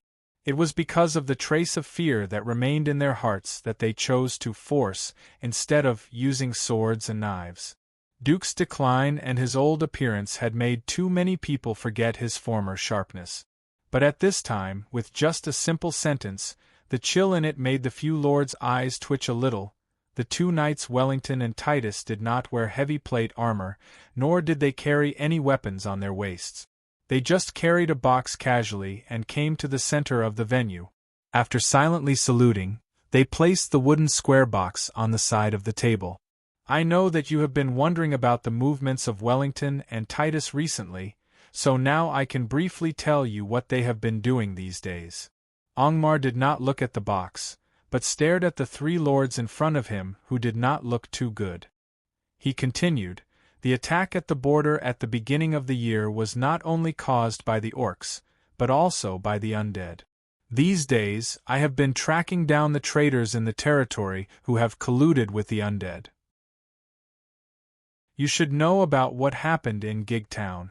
Captain Roddy helped me get rid of a lot of scum that needed to be cleaned up, but obviously, this is far from enough. It sounded like these topics had nothing to do with the nobles in front of them, but when the name Roddy was mentioned, many people slightly narrowed their eyes. Quentin and the others who were already near them held their breath slightly. It doesn't matter what you do in your own territory, I will not interfere, because you are still a noble under my rule. But if you collude with the undead or the orcs, or become the lackey of the infidels, or secretly plot a rebellion, then you can only be my enemy. The few lords frowned, all of them thought of a not very optimistic possibility. If you and I only have a problem of interests, then we can still sit at the negotiating table and discuss, just like now. There will be differences, but they can all be put on the table to solve. Angmar tapped his cane lightly, strode to the front of the table, and stretched out his hand to hold the handle of the wooden box. But if you become my enemy, then I am afraid. I have nothing to say. He casually opened the wooden box, letting the smell of blood suddenly spread out in an instant. The entire venue seemed to be covered with a lid. At first, there was an extremely oppressive silence, as if even breathing was held. Then there was a uniform gasp, followed by the uncontrollable screams of the noblewomen and young ladies. What was placed in the wooden box was the bloody head of Viscount Juan. Chapter 346. Traitors must die. This sentence was not uttered by the Dukes of Angmar. If one were to trace back to the past, the first person who uttered it was Emperor Kun, who unified the kingdom of Karen. Zero tolerance for the nobles who betrayed the kingdom was one of the keynotes set since the founding of the kingdom. Therefore, when Viscount Juan's head was quietly placed on the dining table, the deterrence it caused was far more than any nonsense. The entire banquet fell into a strange atmosphere. The noblewomen who were stimulated by the bloody scene screamed and ran away. The younger ones who were far away did not see clearly what it was, and were curiously moving towards the banquet. As for the feudal lords who held the real power, their foreheads were dripping with cold sweat. They stood motionless on the spot, their brains rapidly thinking of the next countermeasures. Juan's territory was not rich, and his influence was not considered the top. However, the reason why the nobles could unite to fight against Angmar was that he was the go-between among them. In other words, it was an indisputable fact that this Viscount had evil intentions. Juan was one of the biggest masterminds behind this incident. Once Angmar compromised, Juan would definitely be the feudal lord who would get the most resources. However, no one expected that before all the arrangements had been carried out, Angmar would behead Juan so cleanly and cleanly. What happened to the plan? What happened to the resources that everyone would share? A moment ago, the nobles were still excited about slapping Angmar one by one. However, this old man's counterattack was no longer a slap, but a clean and crisp sword. This sword had always been in Angmar's heart. Even though he was a candle in the wind, even though he knew that his days were numbered, when he unsheathed his sword, it was still unparalleled. The lords who were persuading Angmar with kind words were now speechless. Their eyes darted back and forth between the head and Angmar, and they were completely at a loss. Colluding with the undead, collaborating with the cultists to destroy Efta's territory, raising an army and waiting for an opportunity to rebel. The evidence is conclusive and unforgivable. Kill. Angmar's gaze slowly swept across the feudal lords before him. He slowly covered the wooden box again, concealing the thick stench of blood. Of course, I believe that many of the feudal lords present do not have the same thoughts as him. Since you've come to Hollier City, you should enjoy the pleasures of good wine and food, right? His words did not receive any response, because the shock brought by the bloody head was not something that could be digested in a minute or two, especially for those women who were pale and had covered their mouths as they stumbled away. Perhaps they would be traumatized for the rest of their lives. But why would Angmar care about these people's feelings? What Juan wants has nothing to do with us. Since he committed treason, he deserves it. Viscount Mursa narrowed his eyes and was the first to react. He said in a deep voice, "But can violence solve everything? The plan at the border should be adjusted. Angmar, this is not just my idea. You're hollowing out Efta. If this goes on, no matter if the enemy appears at the border, we'll be finished. We don't have to bear the consequences of stubbornness with you." The feudal lords who had already weakened their momentum did not back down. They understood that Angmar was killing the chicken to warn the monkey, but none of the nobles present were fools. Angmar would not kill them just because of a disagreement. because such a method in itself meant crossing the line. I know. In your eyes, I've been squandering the gold that should belong to you, so you can't accept it, right? Ankama also spoke openly, a mocking expression on his face. Or are you saying that you've long considered the village under my rule as your own, so you don't want to pay taxes? At this moment, Butler John came to Angmar's side and whispered something. Lord Duke smiled and said to the people around him, "Because of some matters, our Bishop Noir is late. But he obviously has some good news to announce. John, please invite the bishop." The feudal lords were completely ignored. Their faces were red and pale for a while. If they wanted to fight against Angmar, they naturally had more than one's plan. Restrictions on economic trade, taxes, military measures, and so on. There were many ways to threaten the Lucifron family. But Angmar did not want to take any of it. They could only watch as the new bishop came in front of them and took out a gorgeous and eye-catching golden scroll. "This is," the feudal lords immediately raised their eyebrows. They recognized the scroll with crossed keys. It was the Holy Edict from the Pope. Within a year, the Ifta territory had received the Holy Edict from the Rose-Cross Pope for the second time. Among the feudal lords present, many of them clearly remembered that the first Holy Edict belonged to the dead Captain Roddy. That scroll had given Roddy the backing of the Rose Cross. That was also the reason why he was able to enter the eyes of the feudal lords as a non-noble. That was also the reason why they were so afraid of him as a hidden danger. Now that the hidden danger of Roddy had disappeared, the appearance of the Holy Edict still made them nervous. Mursa and the others glanced at Angmar, but they found that they could not see any emotion from the old duke's face. Bishop Noir was 59 years old this year. It was an age where it was difficult for him to advance further. He was wearing a bishop's robe. His face was still tired, but his spirit was still hale and hearty. He came in front of Duke and simply greeted him. Without any nonsense, he opened the Holy Edict and read out its contents. Due to the importance of the Ifta territory and the outstanding contribution of the Lucifron family in the war against the undead, the Church has decided to support 5,000 Templars, 1,000 Templars and equipment in half a year. They will cooperate with the Lucifron family to defend the border and prevent any possible crisis. As the supporters of the Church for many years, the Lucifron family will receive no less than 6 supplies in the next 3 years. With just a few short sentences, the feudal lords collectively felt as if they had been hit by a sledgehammer. They were completely stunned. Rose Cross providing supplies, troops, and equipment. What kind of concept was this? To put it simply, the core armed forces of the Lucifron family were only Titus and Wellington's troops of less than 300 people. Therefore, the feudal lords could rely on the advantage of the number of private soldiers to have more confidence. However, the additional 6,000 armed forces of the Church directly broke this situation, allowing Angmar to have no worries in terms of military strength. Not to mention the subsequent material assistance. In other words, this was completely illogical. With this, the feudal lords' original economic control strategy was equivalent to completely nullified. Because from now on, Angmar would not be lacking in money at all. But the Holy Edict did not end there.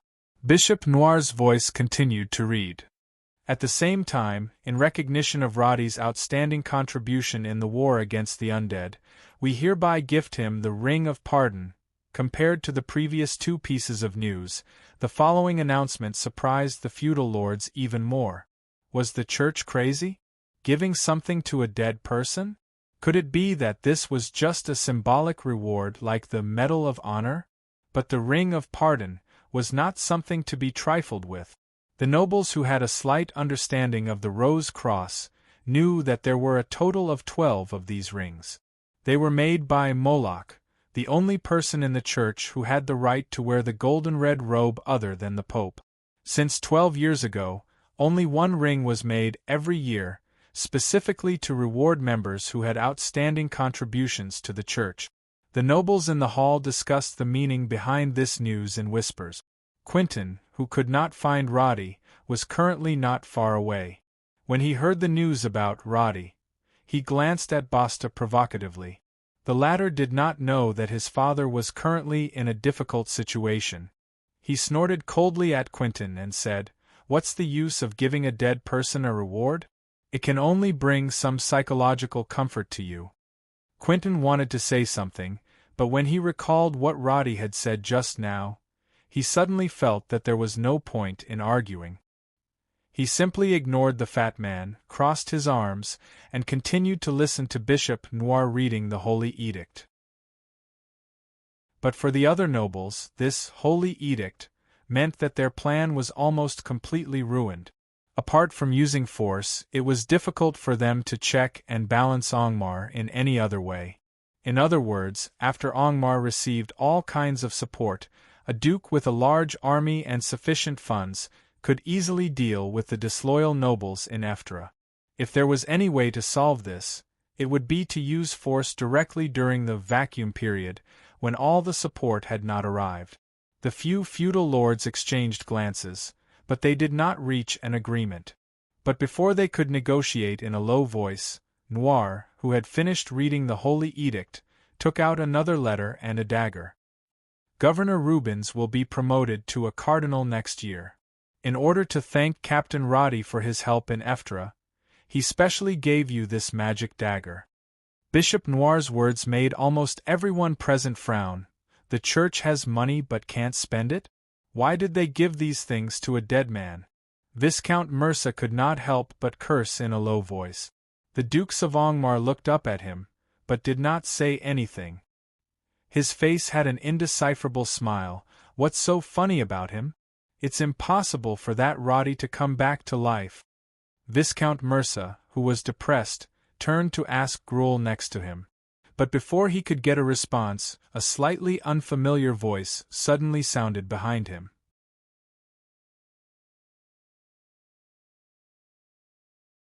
Chapter 347. Viscount Mursa was inexplicably annoyed by these words. He turned his head abruptly, only to see an excessively young face.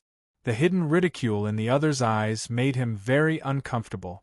Mursa just glanced at him, and immediately classified him as some young nobleman who did not know the immensity of heaven and earth. He said in a deep voice, "You are not qualified to speak here, young man." "What if I am?" Roddy's expression was still the same.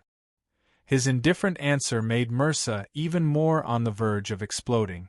In fact, a few of the lords around had seen Roddy before, but his appearance and temperament had changed a lot from before.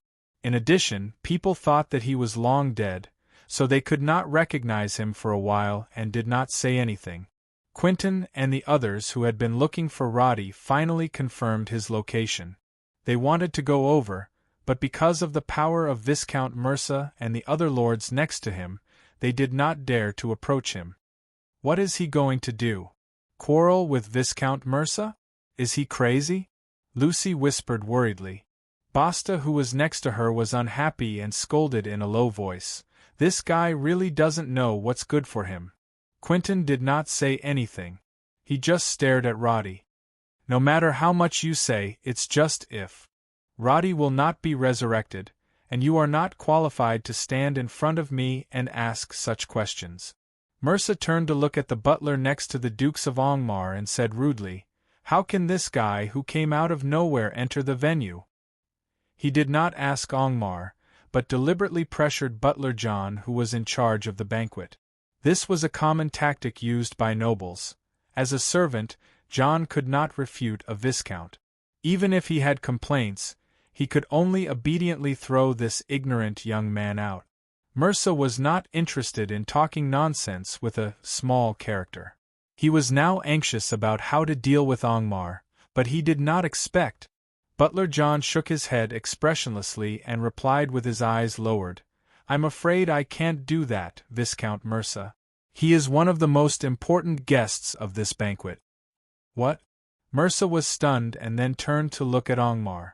This duke took a step forward and said calmly, Actually, the purpose of this banquet is to introduce him to everyone. 4 months ago, he defeated the orcs and led a team of 100 wolf riders, saving Sora Outpost from danger. He found the ancient city of the High Elves outside the border, killed the Frost Baron Balaam, and wiped out the undead army, and became the new master of this city. Going back even further, he once led an army deep into the Orc Kingdom and killed more than 500 orc enemies before retreating unscathed. In this year, he saved my life. He also saved Bishop Rubens and Bishop Benjamin. Of course, I'm most grateful to him because he saved my daughter, Sally, more than once. In this year, he saved my life, and also saved Governor Rubens and Bishop Benjamin. Of course, what I am most grateful to him is that he saved my daughter, Sally, and not just once. Angmar's voice was not loud, but it was enough for most of the people in the quiet hall to hear him. When he said these words, the hall inevitably began to whisper. They were not shocked, but they did not believe what Duke said at all. Believe it or not, I have to thank him. He stepped in front of Myrsa and reached out to pat Roddy's shoulder. He softly said the name that many people feared and even feared. The kingdom has officially recognized your identity as the Lord of Elson City and will grant you the title of Baron. So welcome back to Iferta, Roddy. How is that possible? Utter nonsense. How can the dead come back to life? There were countless exclamations, followed by uncontrollable whispers. When the nobles who had seen Roddy changed their expressions and confirmed that the Roddy in front of them was not fictional, something quickly fermented and brewed in the crowd. In just 10 seconds, the surroundings fell into an indescribable panic. As the focus of the venue, Roddy's expression did not change much at this time. He just took a step towards Viscount Myrsa and asked calmly, "So, now am I qualified to stand here and talk to you, Viscount Myrsa?" In the suffocating silence, Viscount Myrsa's lips trembled. Finally, he took a deep breath and left without any face. He left not simply because of shame, but because he really understood that the last possibility of him and these lords joining forces to fight against Angmar had been completely shattered. Instead of staying here to continue to suffer humiliation, it was better to take the initiative to avoid it. So Myrsa chose to leave immediately. Next to him, Gruul and the other lords tried to hide the fear in their eyes, but they no longer dared to make eye contact with Roddy. Myrsa is old. It's normal to let him rest. Dukes of Angmar waved his hand casually. Everyone, continue. Don't spoil the fun. Roddy showed a smile. Duke was not a lord who could swallow humiliation. Just now, he looked calm and collected, but after revealing Roddy's identity to the public, he could not hide the feeling of carefreeness. The music sounded again, but no one wanted to dance. Many people were secretly squeezing over here. Which one is? The youngest one? Is he Roddy? These kinds of questions came one after another. At this moment, it also meant that Roddy had completely exposed himself to the eyes of Ifta and even the kingdom of Karen. And not far from Roddy, Lucy, who had her mouth slightly open, had been standing there for more than a few minutes. Her chest was heaving, and because of excitement, there was a lingering flush on her cheeks. The little fatty Basta had already hidden away because of fear. Quentin, who was not tall, looked at the figure who was talking and laughing with Duke, and whispered the words that had completely changed him.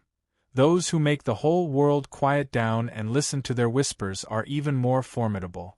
The young heir clenched his fists slightly, and his still young face showed some determination that had never been seen before.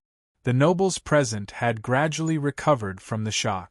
The nobles who had been holding on to all kinds of wishful thinking suddenly felt that it was meaningless.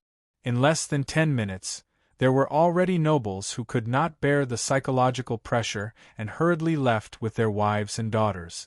As for Roddy and Angmar, they met again after half a year, and there was no longer any formality in their conversation. "You look good. It's just looks. I don't know how long it can last." Roddy could clearly sense the changes in the Dukes of Angmar's body. His body was abnormally weak, and he was probably at the end of his tether. In order to quell the Eiffel Tower's banquet, the strength he had displayed before was probably a forced posture after overdrafting his body. Thinking of this, Roddy couldn't help but sigh for the old man's painstaking efforts. He didn't say anything unnecessary and said softly, "Leave the rest to me. Your health is more important. Go back and rest for a while." Roddy gestured to John beside him. Duke did not decline, but used his loose palm to pat Roddy's shoulder again. He nodded, excused himself to the nobles around him, and slowly left with the butler's help. After sending off Duke, Roddy greeted Wellington's Titus and talked about the training of the cavalry in Par territory. Then, he talked with the elderly Bishop Noir for a while, took the dagger and the ring, and then casually strolled around the venue. After a simple glance around, he realized that almost no nobles dared to look him in the eye. This might be a sign of his fierce reputation. But Roddy wasn't interested in chatting with anyone.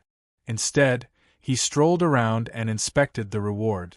The Will Quest panel indicated that the Eiffel Crisis mission had been completed, and the tens of thousands of experience points were better than nothing. But what he didn't expect was that the Holy Edict, issued by the Pope, not only rewarded him with a ring of pardon, but also changed the title of Devout. Devout Rose Cross reputation automatically increased to Reverence. Has the treatment of clergy, equivalent to priest. Effect of divine blessing increased by 40%, remains the same after switching. Obtained skill. Holy Light affinity usage. Within 10 seconds, the effect of healing skills will be increased by 100%. Skill cooldown 2 minutes. Compared to before, the Holy Light affinity skill was undoubtedly the biggest change. The buff effect had also increased from 30% to 40%. However, what Roddy cared about the most was not these. What he cared about the most was the words. He will have the treatment of a priest, and will be treated like a priest. What kind of treatment does a priest receive in Rose Cross? As the lowest rank of clergy, the treatment of priest meant that Roddy could directly use some of the resources of Rose Cross. For example, he could use the communication network of Rose Cross to obtain or provide certain information. He could use the carriage provided by the parish. He could have 4 Templars as guards, and he could preach, and so on. In short, the reward of Rose Cross this time was indeed generous. It seemed insignificant, but from now on, Roddy could receive the support of Rose Cross in all the parishes in the kingdom.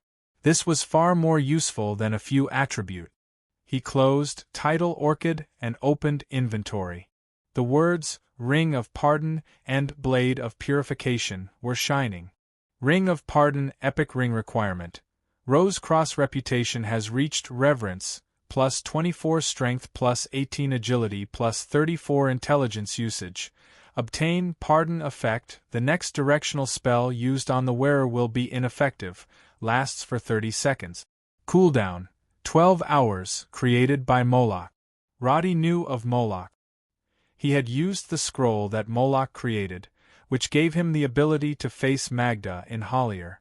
This equipment did not disappoint Moloch's name. The powerful attributes and a chance of magic immunity made it an exquisite ring that surpassed Roddy's current level. Blade of Purification, 67-145 damage single-handed sword excellent plus 13 strength plus 29 intelligence plus 14 spirit equipment. All of the wearer's attacks have purification effect, deal more damage to undead and summoned creatures. Use active purification, deal great damage to undead or summoned creatures. Value adjusted according to level. Cooldown 24 hours.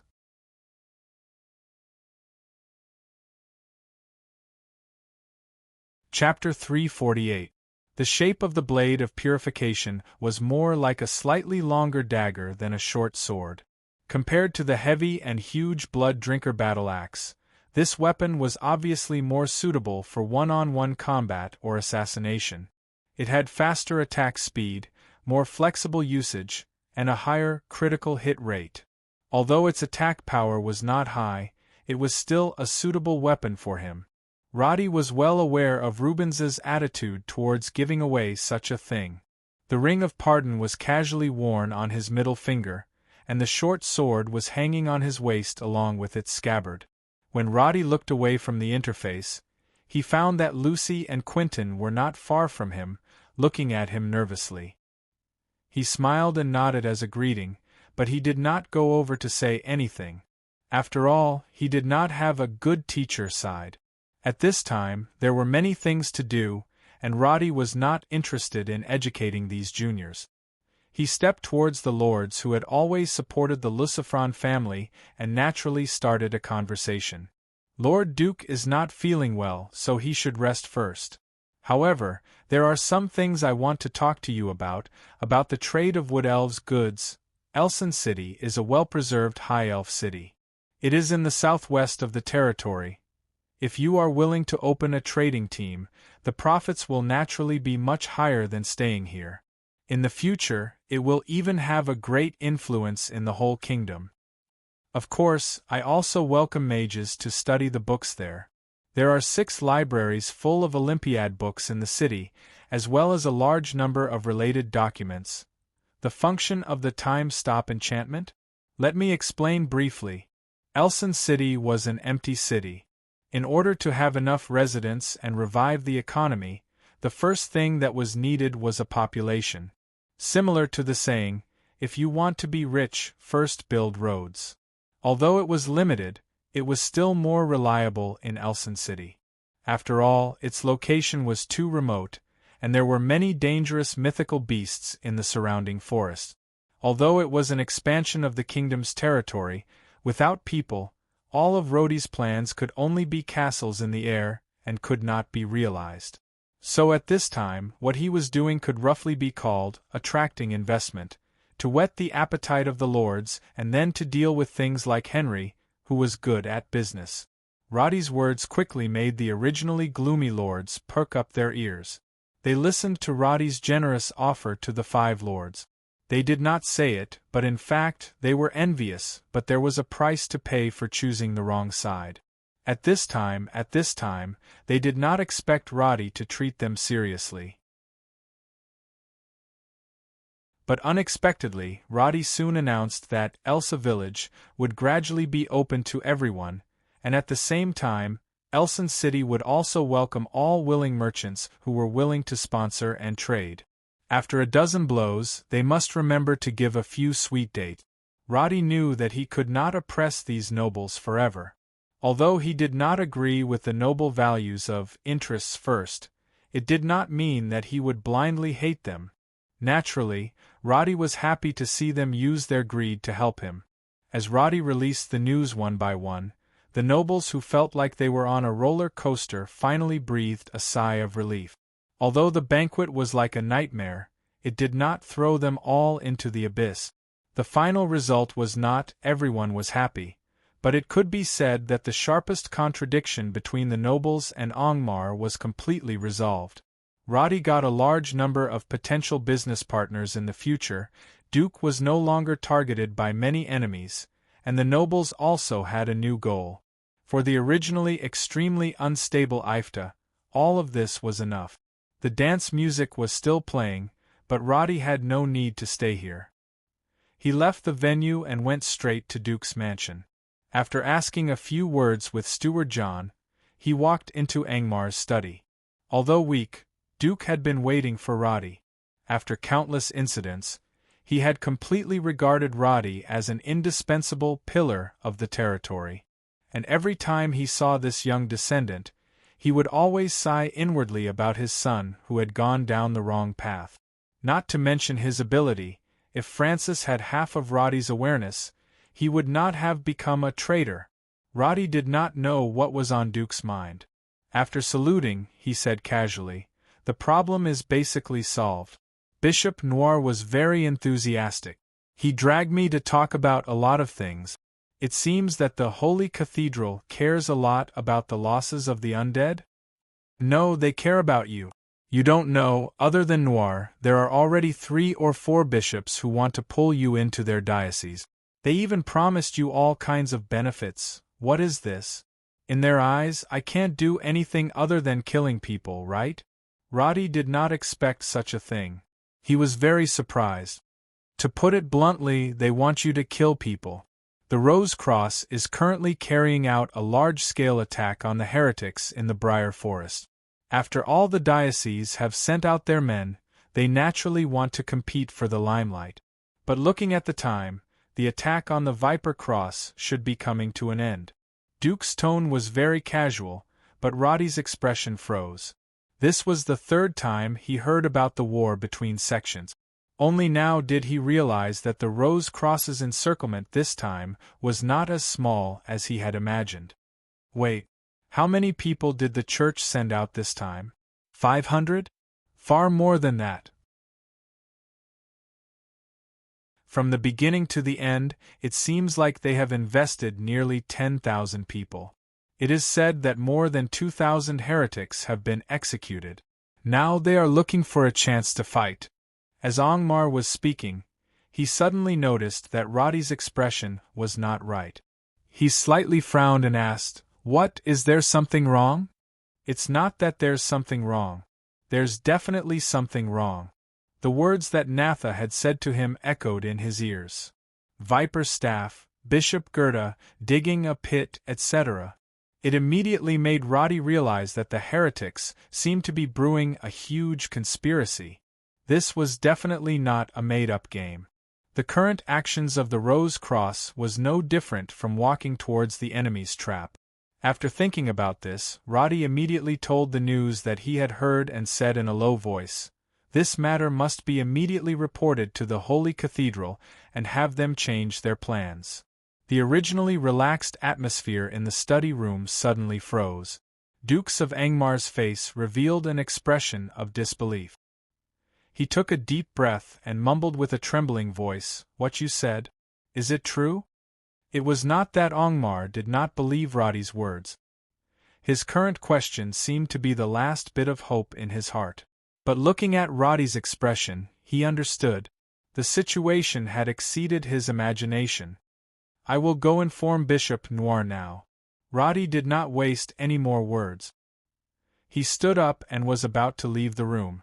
But after taking 2 steps, he was stopped by Angmar.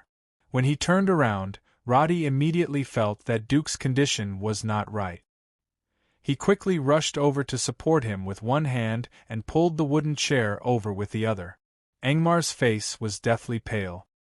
His mouth opened and closed as if he wanted to say something. Without thinking too much, Roddy moved his ear closer.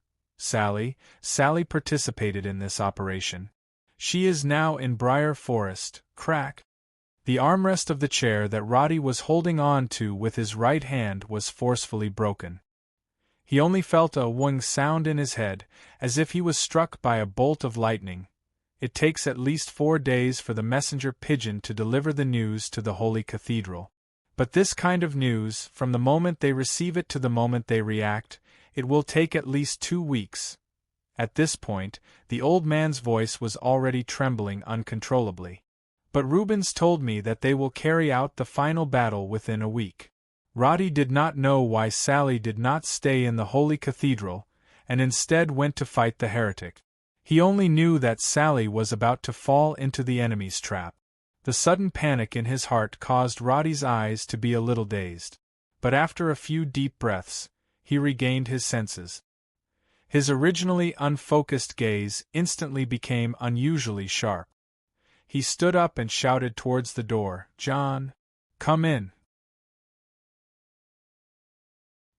He gently helped Angmar to the chair, and immediately noticed that Duke's face was ashen due to the fear.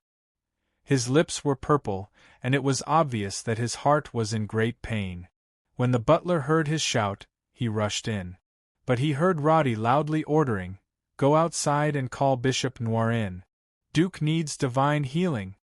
After pausing for a second, Roddy added, "Tell the bishop that I have something to discuss with him. Don't mention Duke's condition." Angmar waved his hand to signal John to listen to Roddy. The latter hurriedly nodded and rushed out of the study. After that, Roddy stretched out his hand to caress Duke's back. After organizing his words, he immediately said, "There is still a week before the final battle. It is still unclear whether the enemy's trap is real or not. We still have a chance to Duke." These words were completely psychological comfort. But Roddy did not just say nonsense. He immediately said, "I now have the priest status recognized by the church. When I reach the Holy Cathedral, I can immediately look for the bishop and influence their decision as soon as possible." Before he finished speaking, Bishop Noir had already rushed in with the butler leading the way. After casting the divine healing spell, Roddy looked at Angmar, who had slightly recovered. He only said, "I will leave now." Without any further explanation, he turned around and rushed out. The weak Angmar watched as Roddy disappeared from his sight. There was no hope in his heart at all. Even though Roddy had created miracles time and time again, it was a total of 1,700 kilometers from here to the Holy Cathedral of the Rose Cross Church. It was even more than 1,500 kilometers to the Briar Forest. The roads in between were extremely complicated and difficult to traverse. Even if he rode a fast horse, it would still take more than half a month to reach there.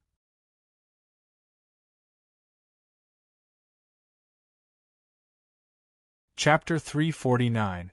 Most people would have all kinds of fantasies when faced with difficulties, but a truly mature person would only think about how to solve the problem with the resources he had.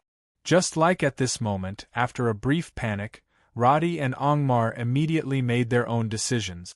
After Roddy left the ducal palace, Angmar, who had regained his senses under the influence of the divine arts, immediately reacted.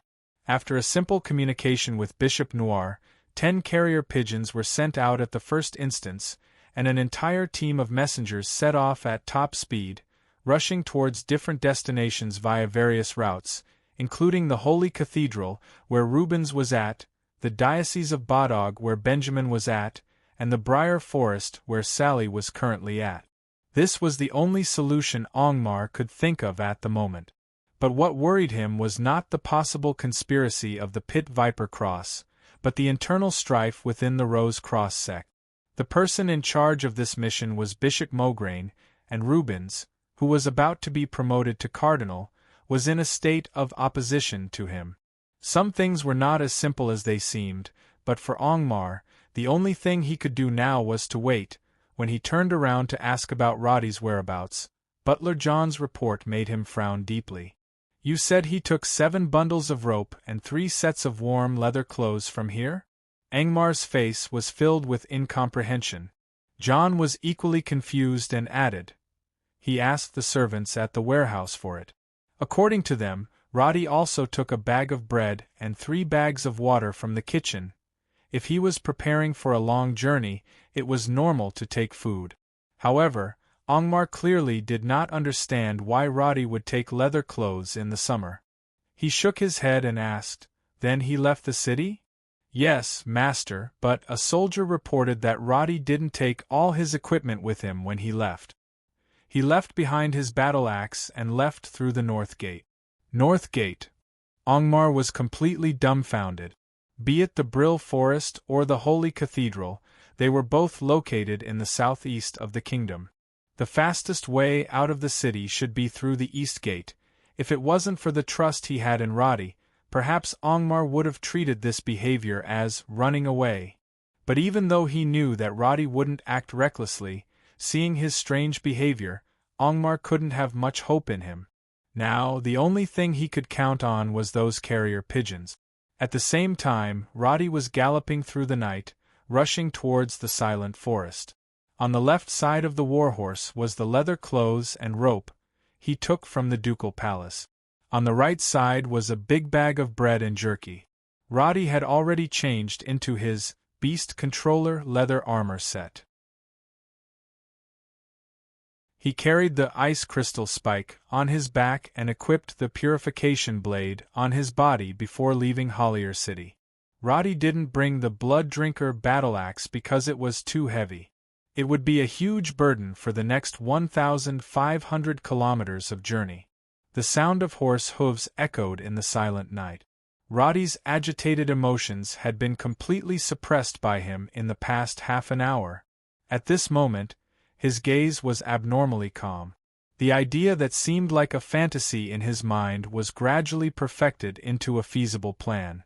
What was impossible in the eyes of others wasn't completely impossible for a former player like Roddy. But at this time, Roddy didn't think too much about how to reach the destination quickly. Instead, he was thinking about the possibility of Naifei being involved in this battle. If it was just a small-scale battle of a few hundred people, perhaps it wouldn't involve the Mogra village even if it turned the sky upside down in the Briar Forest. However, if it was a powerful attack on the Rose Cross battle team of nearly 10,000 people, the scope of the battle between the two sides would definitely have a high probability of affecting all the nearby towns, the logistics line, the seesaw of the enemy and the strategic depth, and so on. It was possible that Mogra village would be dragged into the whirlpool of war. In other words, Naifei would face the danger of war. Roddy didn't want anything to happen to her. But when he carefully sorted out his emotions, he realized that he was actually worried about Sally's safety as well. Although he didn't want to admit it, Roddy was now very clear about one fact. The girl who once confessed to him but was tactfully rejected by him had already left an indelible shadow in his heart. But what was her position in his heart? Roddy was a little confused, but he quickly suppressed the unanswered question in the bottom of his heart. He looked up at the road in front of him and recalled the information about the silent forest. After confirming the path in front of him, he once again sped up and quickly disappeared into the darkness. 6 hours later, in the early morning of the 1st of May, Briar Forest. The temporary camp of the Rose Cross team looked very simple.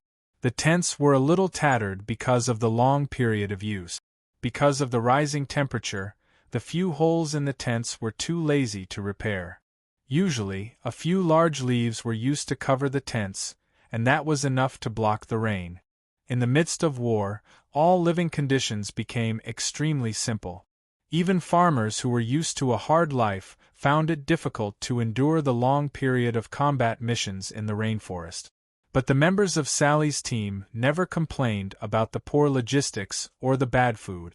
Because they knew that their captain was a noble and a woman, she never complained about it. Captain Sally, there's news from the front. Another 3 teams of enemies have been purified. The people of the 7th team are not injured. It seems that the enemy's main force has begun to retreat on a large scale. Those who are left behind are the weaker ones. It was still raining, and the soldiers were generally in a mess. The adjutant who came to report the situation of the battle looked like he had just been fished out of the water. He was trying his best to wipe the rain off his face. Logically speaking, the enemy's main force should not have many people left. Based on the distance and the distance between the front and the back, they should have already reached the outskirts of Briar Forest. Reaching out to tie up her slightly messy short hair with a hemp rope, Sally calmly analyzed the situation in front of the team. Then, she frowned and asked, "But Bishop Mograine did not set up sentries at the outskirts of the forest?" "Based on what I know, no. Our troops entered from the south of the forest. The open area at the north of the forest is filled with villages and towns. Perhaps the bishop did not think it was necessary." Naturally, Sally did not believe such an explanation. Speaking of which, the Rose Cross Church rarely had a battle with more than 10,000 people. After all, the spread of faith did not rely on killing. Unless the conflict between religions reached a point where it could not be resolved, they would not really fight. This also meant that there were almost no people in the church who were good at large-scale battles. And this time, Bishop Mograine was given full authority to command this battle. It was probably the result of the cardinal bishops weighing the pros and cons. This battle was nothing more than a springboard for the higher-ups. Bishop Mograine would probably advance further after this battle and enter the true core circle, becoming a strong candidate for the next pope. However, this was not something that Sally needed to worry about. What she was concerned about was the problem that her troops would face. After the enemy left the forest, their mobility increased by several times, and we don't know anything in the forest. This kind of thing could easily cause problems. Don't tell me that there are no scouts ahead of time? Captain, the scouts at the front lines have not left the forest to investigate. Right now, there is still no news from outside the forest. We, Captain? The aide-de-camp suddenly noticed that Sally's face was abnormally pale. He did not know what had happened and hurriedly asked a few questions. However, Sally waved her hand and did not seem to be in the mood to continue chatting. She said in a low voice, "Go and organize the team. We will depart in 5 minutes." The aide-de-camp accepted the order with some doubts. After he disappeared from sight, Sally pressed her hand against her chest and closed her eyes dejectedly. Scout. The first time I met him, he said he was a scout. Some images appeared in her mind, but they made it difficult for her to control her emotions. For countless days and nights, Sally was able to endure such harsh conditions, the psychological pressure of leading the troops, and all the sufferings brought about by the war. In the end, there was only one reason why Sally could endure such harsh conditions. Only such busy and suffering could temporarily make her forget the nightmarish news, but this kind of thing could not be forgotten for the rest of her life. Tears were even more useless. She covered her cheeks with both hands, rubbed her sore eyes, took a deep breath, and then bent down to walk out of her tent, get ready to depart. **********1 St of May noon. Outside the Briar Forest, Mogra village. After the beginning of summer, apart from planting oats which were easy to grow, the farmers spent much less time in the field than during the spring and autumn harvest season. Therefore, Naifei could always see a lot of farmers enjoying the shade at the entrance of the village. Every day after reading those big books, she would still come here to wait for her mother to come back. But after half a year, Naifei still did not see the figure of her mother after waiting day after day. "Naifei, your shepherd dog seems to have taken away Para's skirt. Don't forget to return it to her." "I know, Uncle Tom." Sitting on the straw, Naifei seemed to be a little taller than last year. Her big eyes were still lively. She stretched out her hand to cover her eyes, then pointed to the distance and asked the farmers who were enjoying the shade, "There seems to be a lot of people over there?" "Little Naifei, your eyesight is really good. I can't see it clearly." "Where is it?" "It's at the edge of the forest. There seems to be a lot of people riding horses."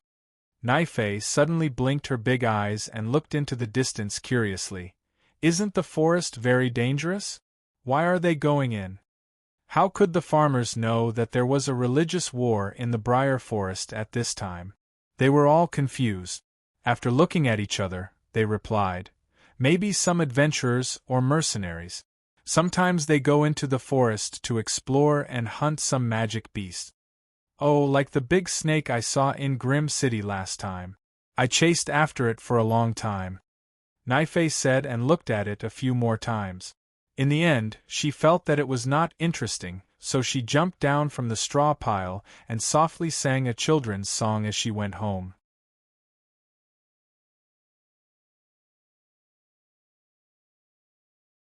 Chapter 350. 2nd of May, Rose Cross, Holy Cathedral. The battle that happened in Briar Forest was nothing to worry about for the higher-ups of the Holy Cathedral. In most people's eyes, Rose Cross had more than 70% of the kingdom's believers. They had abundant resources and powerful soldiers. It would be a piece of cake for them to defeat the scattered soldiers of Viper Cross. As a result, Bishop Mograine, who had full authority over this battle, was extremely relaxed. He didn't even look forward to the final battle at all. Apart from praying on time every day, his energy was basically focused on stabilizing his authority as a cardinal bishop. He didn't make any preparations for his possible ascension to the top in the future. Mograine, who was 61 years old this year, had gray hair and was not tall. His eyes were always calm and dignified. Having been a Grand Cardinal for 7 years, he was already considered a big shot in the decision-making circle of Rose Cross. If he won this battle, Maugraine's position in the church would rise even further, and he might even reach the point where he was the sole leader. Usually, this meant the end of a round of competition. Conflicts between factions existed even in religious organizations. Those who opposed Maugraine had been suppressed in the past few years. In order to shut everyone's mouths, the only thing he needed now was a huge victory. Lord Maugraine, the latest battle report from the front lines. Walking out of the simple meditation room, a bishop immediately came to report the news. Maugraine reached out to straighten his red cardinal robe and replied, briefly, "Another 3 groups of heretics have been wiped out. All the captains have determined that the enemy is at the end of their tether and has lost all will to fight. Then continue the attack according to plan." Maugraine did not have much interest. He could not even be bothered to ask more questions. He only pondered for a moment before asking, "Is Rubens still stubbornly sticking to his plan?" The governor has been discussing the pros and cons of dealing with the undead with the other cardinals. He did not mention Roddy's name. It's just a different method. Whether it's against the undead or the heretics, why would Rose Cross need an outsider? He still can't see the situation clearly. The bishop at the side only nodded in agreement, but did not dare to express any additional opinions. However, he was very clear that Rubens, who was about to be promoted to Cardinal Bishop, would probably not be able to advance any further at this moment. Rubens was indeed feeling tremendous pressure. Different factions did not mean that the 2 sides would fight each other on the battlefield, but the difference in ideas would eventually cause the conflict between the 2 sides to gradually increase. And at this time, because of Rubens's ascension, there was an unprecedented dissent within the sect. Maugraine believed that the only hindrance to the development of the church was the heathens within the kingdom, so he advocated eliminating the heathens and completely dominating the kingdom. However, Rubens firmly believed that fighting against foreign enemies was the main focus of the church's development. Otherwise, Rose Cross would definitely face an unprecedented crisis. There was an irreconcilable contradiction between these 2 ideas, and at the same time, it meant that the struggle between the 2 sides was destined to become more and more intense. Rubens introduced the name Roddy, and tried his best to persuade the Pope to rope him in and promote him. It was obvious that he was prepared to forge him into a sharp blade for Rose Cross. However, all his efforts seemed somewhat insignificant in the face of Maugraine's promotion of the war. At this point, even Rubens himself understood that after this war was won, the ideas that he promoted would probably even be abandoned by the Pope due to political considerations, and he could not do anything about it. At this moment, the messenger pigeon flying from Ifuta to the Holy Cathedral had only flown halfway through the journey. As for the messenger on horseback, it had just left the borders of Ifuta's territory. And in the Forest of Silence, Roddy was carrying a large pile of ropes, and was slowly climbing up a giant tree. He bit a dagger in his mouth, and his fingers forcefully clasped the cracks on the bark of the giant tree in front of him. Silently but quickly, he reached the treetop. The base of this giant tree would require 10 people to encircle it, and the treetop was more than 30 meters above the ground. At this height of more than 10 stories, even if Roddy did not have acrophobia, he could not help but feel a little dizzy when he occasionally looked down. Swinging his slightly sore arms, Roddy stood on the thick trunk of the tree. After confirming that the target he was looking for was on the treetop, he picked up the rope and felt his way over. 10 minutes later, Roddy, who had returned to his original position, activated the stealth spell, and quietly began to wait. It was the afternoon of the 2nd of May. To Roddy, who valued every second, this kind of waiting was far more anxious than facing the strongest enemy. Fortunately, after waiting for only an hour, the target appeared in his sight. The chirping of insects in the forest never stopped, But when a flock of giant birds approached from afar and flew towards the treetop, the surroundings were only left with their screeching and flapping of wings. This was Roddy's target, the pintail sand cone. The wingspan of an adult pintail sand cone was 7 meters, and some of them even reached 8 meters. This kind of bird sounded domineering, but in fact they looked extremely ridiculous. Pointed beaks, round bodies, pointed tails, short, thick legs. Rather than saying they were birds, it would be better to say they were fat ducks with their beaks pulled into the shape of a needle tube. Their bellies were white, and their bodies were striped with brown and black spots. They did not look high-end at all, and completely looked like some kind of inconspicuous country bumpkin that had been enlarged. Roddy looked at these fat, silly, and noisy pintail sand cone. His body remained motionless until the largest of the flock of fat birds stepped into the trap. He suddenly pulled the rope in his hand, and firmly tied the pintail sand cone that was more than 10 meters away into its nest. The pintail sand cone that was suddenly ambushed screeched loudly, and instantly the entire flock of birds that had just returned to their nest fled into the distance. They looked huge, but in fact they did not have the slightest bit of courage. They did not even dare to retaliate. Roddy was not surprised at all. He strode towards the struggling giant bird, opened his skill bar, and immediately began taming. To reach a destination that was thousands of meters away in a short period of time, the speed of riding a horse or drifting along the river could not be compared to flying. The only way that Roddy could think of was to use his behemoth controller set's special effect of plus 50% taming rate on giant creatures, to forcibly tame the pintail sand cone and fly him directly to the temple.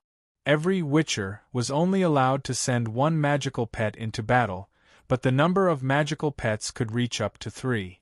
Therefore, Roddy temporarily let Nokia search for food in the river of the Silent Forest, while he rushed into the forest and tamed this magical beast that had been ridiculed by the players countless times. Taming failed. Taming failed. Taming failed. Notifications appeared again and again until the pintail sand cone's screeching finally weakened. Finally, a notification popped up on the interface. Taming successful. Soul Link was completed in an instant. Roddy glanced at the weak attributes of the giant bird in front of him, and then looked at the lonely flight acceleration skill. He sighed that the nickname useless was not for nothing pet name. Kelda Duck. Roddy felt that the dumb look of this fellow in front of him was very similar to that of the idiot in Pokémon, so he simply used the name. After confirming, he immediately used a dagger to cut open the rope that bound the bird, and pulled it down to the ground with a silly expression. He then put on 3 layers of leather clothes and carried a backpack filled with food and weapons on his back. He clumsily clung to the back of the Kelda duck and shouted, "Take off!" In the midst of swaying, the Kelda duck carried Roddy into the sky, and then began the journey of more than 1,500 kilometers. In the eyes of the players, the pintail sand cone was absolutely useless. Its attributes were low, its attack and defense were completely negligible, and its flying speed in the air was not fast either. Compared to the average speed of the eagle, which was close to 200 kilometers per hour, it was at most half the standard. This timid and noisy fat bird seemed to have no other use other than to give experience points. However, Roddy chose it because of the only special characteristic it had, that was the ability to continuously travel 6,000 kilometers without stopping, endurance. 3 RD of May, Lena's Canyon. The usually clear sky was covered by countless dark clouds. The canyon had not seen rain for 7 months, and it was about to welcome its first rain of the year. However, just as the clouds that had been brewing for a long time were about to let the first drop of rain fall, a sudden burst of energy instantly pierced through the countless dark clouds that had been piled up. The sound of the explosion echoed in the canyon, and eventually turned into continuous muffled thunder. A large circular hole appeared in the black sky, revealing the blue sky in the middle. Such a strange scene could only be truly felt by those standing in the deepest part of the canyon. The mages who were chanting loudly ignored the deafening cracking sound. Their bodies were trembling because of the overdraft of their magic power, but their faces were filled with excitement and eagerness. Crack! The altar collapsed and the seal was broken. After a dazzling purple light scattered, Gerda, who was wearing a black robe, slowly took off his hood. In the ruins that were filled with the aura of darkness, he slowly walked forward. In his field of vision, the mages who were swaying left and right, the shattered stones, and the swirling smoke were all ignored. Gerda's trembling fingers reached forward, as if he had broken through some invisible barrier, and finally grabbed the floating viper's kiss scepter that seemed to be breathing in the shadow element. Buzz! The heads of the 3 vipers of different shapes were in a fighting position at the tip of the scepter. Their open mouths flashed with rays of purple light. The entire body of the scepter was covered in fine snake scales, and it felt cold to the touch. The moment Gerda held the scepter tightly, other than the whistling energy, he also felt the newly awakened.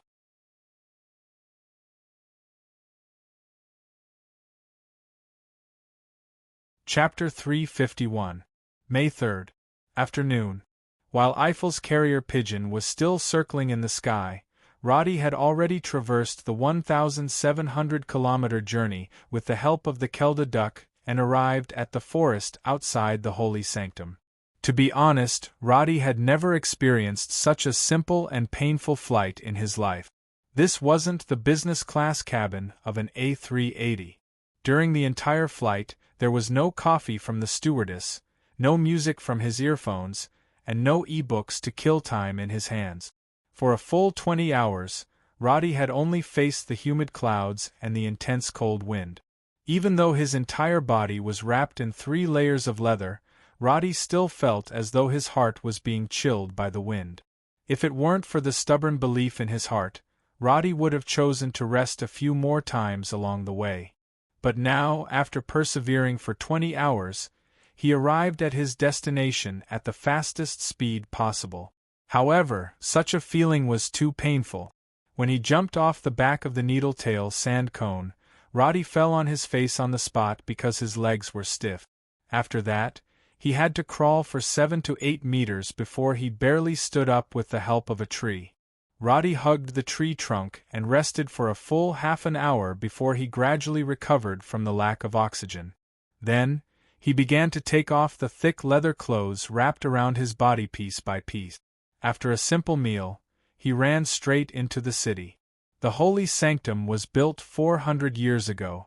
The structure of the entire city was similar to the other cities in the kingdom. The only difference was that this city had the world's largest cathedral complex. And this was the core of the Rose Cross. The atmosphere of the city was peaceful and quiet because of the faith. Roddy was in a hurry the entire way, but the believers on the side of the road didn't seem to know about the sectarian conflict. Roddy wasn't surprised. He ran to the front of the cathedral and took out the first holy edict he had received. After some persuasion, he finally received Viceroy Rubens's permission to meet when the sun set. The majestic and tall cathedral had a Gothic spire. The white marble floor and walls exuded a majestic and solemn aura. As he walked through the corridor, the stone pillars on both sides were filled with statues of the popes and saints. However, Roddy wasn't in the mood to exclaim. He just kept urging the priest in front of him. After a few minutes, he finally saw Viceroy Rubens in the study. "Roddy? You're..." Rubens didn't expect Roddy to suddenly come to the holy sanctum to look for him. He was a little surprised. Speaking of which, he trusted Roddy a long time ago. When he learned that Roddy had killed Bellorm at the border, he was even more shocked. However, it was obvious that Roddy wasn't here to reminisce.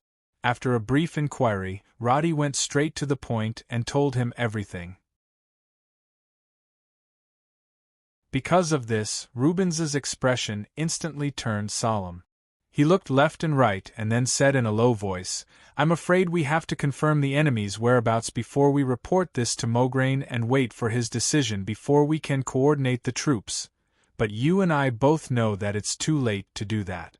Roddy's face was still a little pale, as if the warm temperature had not warmed his body from the cold. "Right now, Sally is still in the forest, and the Rose Cross has close to 10,000 troops there. I know that no one will believe this news, even you will be the first to doubt it, but this is the truth that I have confirmed. If we don't take any measures, all the troops in the Holy Sanctum may suffer heavy losses in this battle, or even be completely wiped out. It's the third now. We don't have much time left." Rubens's mouth was slightly agape, as if his brain had received too much information and could not process it. At this moment there was a knock on the door, and a soldier handed over an urgent letter. Rubens took it and saw that it was Angmar's letter. He immediately opened it and read it. The contents of the letter made his brows furrow even tighter. But a few seconds later, Rubens looked up in shock and asked, "Angmar said that you'll still be in Hollier on the 30th? But how did you?" Halfway through his sentence, he realized that this was not the main point.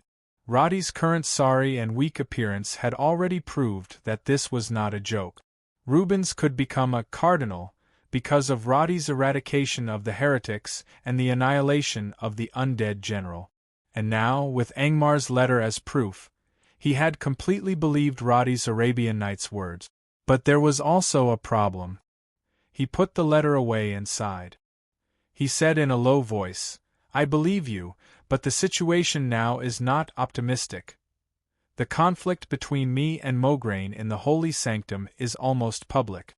If the entire battle plan is cancelled because of a piece of news without any evidence, then it's tantamount to slapping his own face. I'm afraid it's impossible to rely on normal information to warn us." This was unexpected. Roddy rubbed his temples in distress. After a moment of thought, he asked, "Then they don't have any reserve troops?" "Because the enemy has not actively resisted, Mograine has not used the 3,000 soldiers in reserve. These people should be on standby in Perth Town." Perth Town was on the east side of Briar Forest, only a day and a night's journey from Mogra village. Rubens understood what Roddy meant, but he simply shook his head. "I have no way of convincing Mograine to use the reserve troops. I'm afraid that if I speak out of turn, he will still have doubts. My current position is very sensitive. If I do anything, Mograine will probably take the opportunity to cause trouble." This was not an excuse to shirk responsibility. It was the truth. Roddy understood Rubens's difficulties in his position, but he did not intend to let Rubens beg Mograine. Instead, he took a deep breath and said slowly, "There is only one way now, but I don't know if you are willing to help me." Rubens's expression became serious. "I just want to know, is your plan out of your own selfishness?" "Yes," Roddy admitted without hesitation. "I want to save Sally. I don't want her to die. I also have a very important friend in Mogra village. I don't want her to be affected by the war." After saying this, the atmosphere around them fell silent. Rubens narrowed his eyes. He looked at Roddy for a moment and then looked away. Then he reached out and closed the door of the study. "Then, tell me in detail. ************ 4th of May. Naifei, who was wandering around the village as usual, suddenly found a group of guys in robes in the village.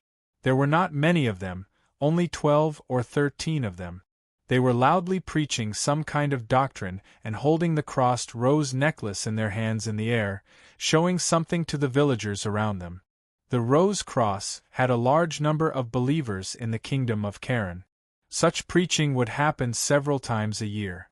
In the countryside, where the level of education was generally not high, the faith of the farmers could not bring them many gold coins, but it could provide them with a better source of soldiers. Therefore, most people were used to such situations. But these guys who appeared this year made Naifei feel a little strange. Because the priest who was giving the speech was the one who asked Sally where the village chief was. In her memory, he wasn't wearing a priest's robe, and he didn't seem to have the aura of light around him. Camilla, what's wrong? Do you want to join the church and become a nun? No, I just feel that they are a little different, Uncle Sam. Sam, who was passing by, stroked his beard and said with a smile, "It's indeed different. The missionaries who came here in the past were all emaciated, but these guys who came this year seem to have finally had a few full meals." Naife, who was standing in the shade of a tree, pointed at those guys. Although the robes were loose, Naife could still see that most of them were strong and had strong arms. Obviously, they were not the weak priests in the past. But Naife's focus was obviously different from Sam's. While most people only paid attention to the appearance, Naife could see the faint light emitting from the surface of these guys' bodies. It seemed that they were born with this ability. She could see the soft blue light on her mother's body and the white light on Sally's body. And now, she saw some purple light on these guys who claimed to be the Rose Cross believers. This should be the shadow element. Sally tilted her head and looked at them for a long time. Sam thought that she was really curious, so he said, "I just came back from the neighboring village today. I heard that many of these believers have come to the village these days. There are even holy knights riding on horses. Do you want to go take a look? They seem to be wearing full body armor. Uncle Sam, you're the one who wants to go take a look." Naife did not give him face and exposed his little trick. Then, she skipped back home. But when she opened the wooden door, Naife's relaxed expression revealed a hint of hesitation and seriousness that she had never seen before. "Mother said that those who disguise themselves are usually bad people," she muttered softly. She muttered softly as she laboriously moved the wooden stool to the bookshelf. Then, she climbed onto the wooden stool and stood on tiptoe. She reached out and pulled out a seemingly huge and heavy ancient book from the highest shelf.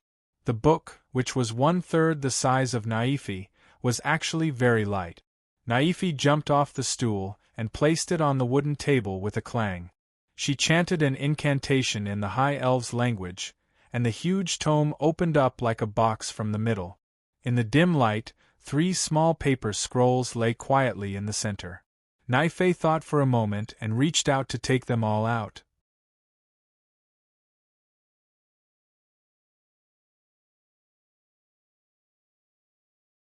Chapter 352. 4th of May.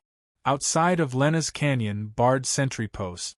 As it was only about 100 kilometers away from the Holy Cathedral, all the sentry posts in the nearby territories were under the control of the Rose Cross. The authority of the feudal lords was greatly weakened by the theocracy here. However, many nobles had to rely on the Rose Cross for their income, so they had no right to be picky in military matters. Thus, they acquiesced to such a situation. As the last checkpoint outside of the Briar Forest, the number of soldiers at Bard sentry post was always more than 200. They were well equipped and could easily deal with small groups of heretics. But today they suffered an unprecedented blow. The soldiers gathered together and coordinated with the cavalry in front of them to launch an assault. However, what came in front of them was a large group of shadow guards, covered in purplish-black smoke. The priest's divine spells were almost completely ineffective. After the rumbling sound, the soldiers of the Rose Cross were instantly thrown off their horses. What happened next was a one-sided massacre. The dozens of shadow guards, who were more than 2 meters tall, were holding purple swords. They dealt with the knights of the Holy Cathedral with each strike. In just a few minutes, the small sentry post was completely flattened. "Purify all heretics!" Bishop Gerda, who was dressed in a black robe, suddenly raised the scepter in his hand. A sudden burst of shadow power instantly covered the entire sentry post, causing spikes to appear on the body of the shadow guards, and their bodies suddenly became 3 times stronger. Hundreds of soldiers of the Rose Cross were killed almost without any resistance. The entire battle from start to end only took a short 15 minutes. When everything was over, Bishop Gerda, who stood in the ruins, did not show much satisfaction. Instead, he frowned and looked at the Viper's Kiss scepter in his hand. This shouldn't have happened, as the Cardinal Bishop of the Viper Cross, Gerda's strength was ranked first in the church. According to the player classification, he had already advanced to level 35. He was a powerful figure who had crossed the first threshold. Gerda's understanding of shadow spells was much better than Snake Fang Gallop's, but the more it was so, the more disappointed he was with the legendary scepter in his hand. It was indeed powerful. The shadow element it contained was far more than all the scepters Gerda had come into contact with in the past, but this seemed to be the only advantage it had. Other than that, this scepter did not show any characteristics that a divine artifact should have. Gerda could feel the faint will contained within the scepter, but it had been in a deep sleep for a few days after the seal was broken, and it did not have any intention of communicating with him. In other words, this scepter was just a tool that could amplify the power of magic. It was completely inconsistent with the Pope's initial description. Do we still need more time? Grasping the scepter tightly, Gerda closed his eyes and carefully felt the power within the scepter. He immediately realized that after the battle, the energy contained in the Viper's Kiss did not decrease. Instead, it had increased. This discovery alleviated the discomfort in Gerda's heart. In any case, the feeling of power when he held the scepter was indeed something he had never felt before. He took a deep breath and then asked the subordinate beside him, "How is the team in Briar Forest?" "Sir, we just received news that all the platoons have arrived at their predetermined positions and are awaiting orders." Gerda nodded and raised his eyes to look at the sun above his head. He narrowed his eyes and said, "Get to the battlefield before the 6th. We will leave after we settle things here. Everything will proceed according to plan. *********** 5th May. The heavy rain in Briar Forest had finally stopped. Report the damage. Roy is here. Bart is here. Charlton is here." Voices came from all around. After confirming that there were no casualties in the team, Sally finally heaved a sigh of relief and leaned weakly against a tree trunk. This should be the largest battle that had occurred in the past few days. Although the Viper Cross had made it seem as though they were retreating, in reality, there were still a few suicidal teams in the forest. Although their battle strength was not considered strong, their suicidal attacks had caused a lot of trouble for the Rose Cross teams. If it was 2 or 3 months ago, Sally was confident that she could handle this kind of battle skillfully and easily, but at this moment, she felt an indescribable exhaustion from the bottom of her heart. The conditions in the forest were too harsh, and the lack of sufficient rest, the continuous high-intensity battles, terrible food supplies, and various other factors made Sally realize that this team had basically reached the critical point of their bodies and willpower. They needed rest, not to continue fighting. "How many days do we have left with the supplies?" "Captain Sally, there is only 1 day's worth of food left. The supplies that should have been delivered 2 days ago have not arrived." "Got it." Sally furrowed her brows and tucked her messy and wet hair behind her ear. 2 months ago, it would have been impossible for the supplies to be late. But now, the small teams were scattered all over the forest, and the supply line was too long. Similar situations often happened, and complaining was useless. She could only try her best to think of a solution. Reduce the food rations by 1/3 and wait for orders from the higher-up. Sally's face was very pale. When a team member came over to ask if she was feeling unwell, she shook her head and said that she was fine. In the simple tent, she took out a map and confirmed her current position. Sally called for her adjutant and asked, "Did the flanks not fully extend their reconnaissance?" According to reports, they only carried out a small reconnaissance within a 2-kilometer radius because the frontline reconnaissance reported that the enemy's main force had all left the forest. What kind of logic is that? Don't tell me that if the enemy's main force left, the flanks won't have anyone left? Sally complained in a low voice. But she also understood that this arrangement was basically done by Bishop Mograine. He was not a general who was good at leading troops into battle. Now that he was remotely commanding such a large battle, it was normal for him to not be able to attend to many things. But although this negligence seemed insignificant in Sally's eyes, it was not something that could be ignored. She had witnessed her father's battle, and had even followed Roddy through small-scale ambushes and escaped from the enemy's pursuit. She knew that any detail could change the outcome of a battle. Roy, Bart, the two of you take some men with you and scout the perimeter of the entire team. Extend the range to 10 kilometers. Captain, isn't this meddling in other people's business? Sally shook her head and said in a low voice, I know this order is not appropriate, but there are people who do not care about our lives. We can only cherish it ourselves. Bring enough food and set off now. Yes, Captain. Sally's performance over the past few months had already convinced the team members, so 2 soldiers immediately went to make preparations. A few minutes later, a soldier on the other side came back with Mograine's latest order.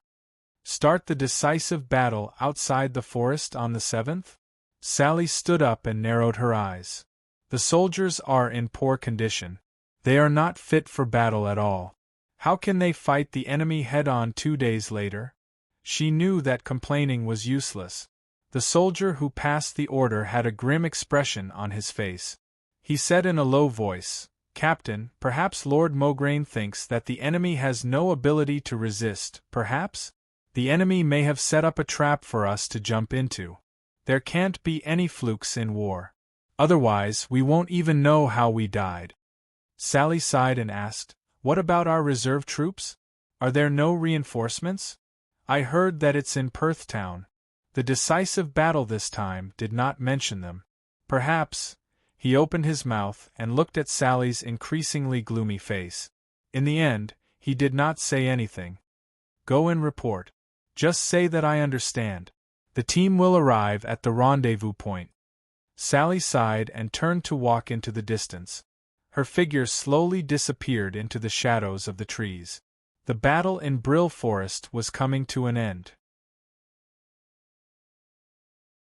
Just as the final battle was about to begin, Cardinal Mograine, who was in the Holy Cathedral, did not care about this matter at all. He was more concerned about a piece of news that his subordinate had just reported. Roddy? What is he doing here?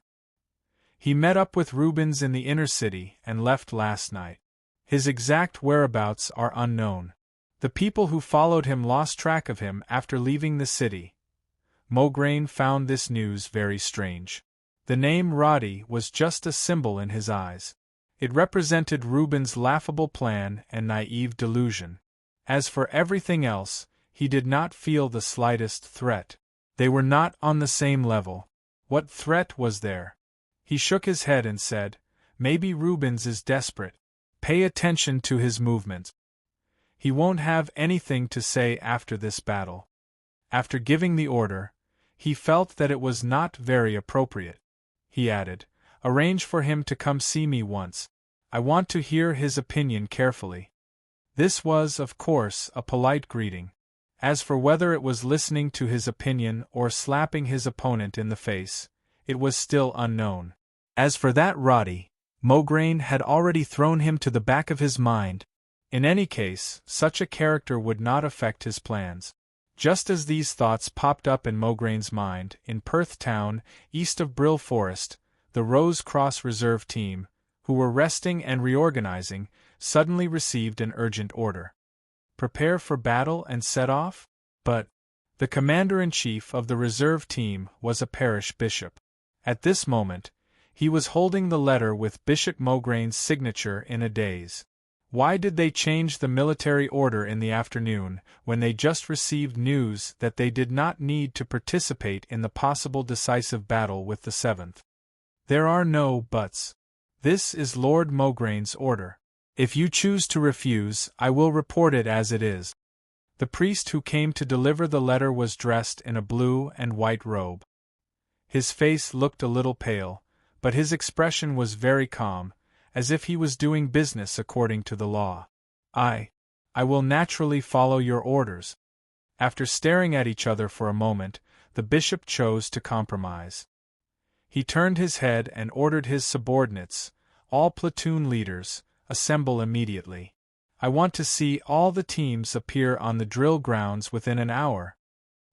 He turned his head and was about to speak when he looked into the sky in surprise. What is that?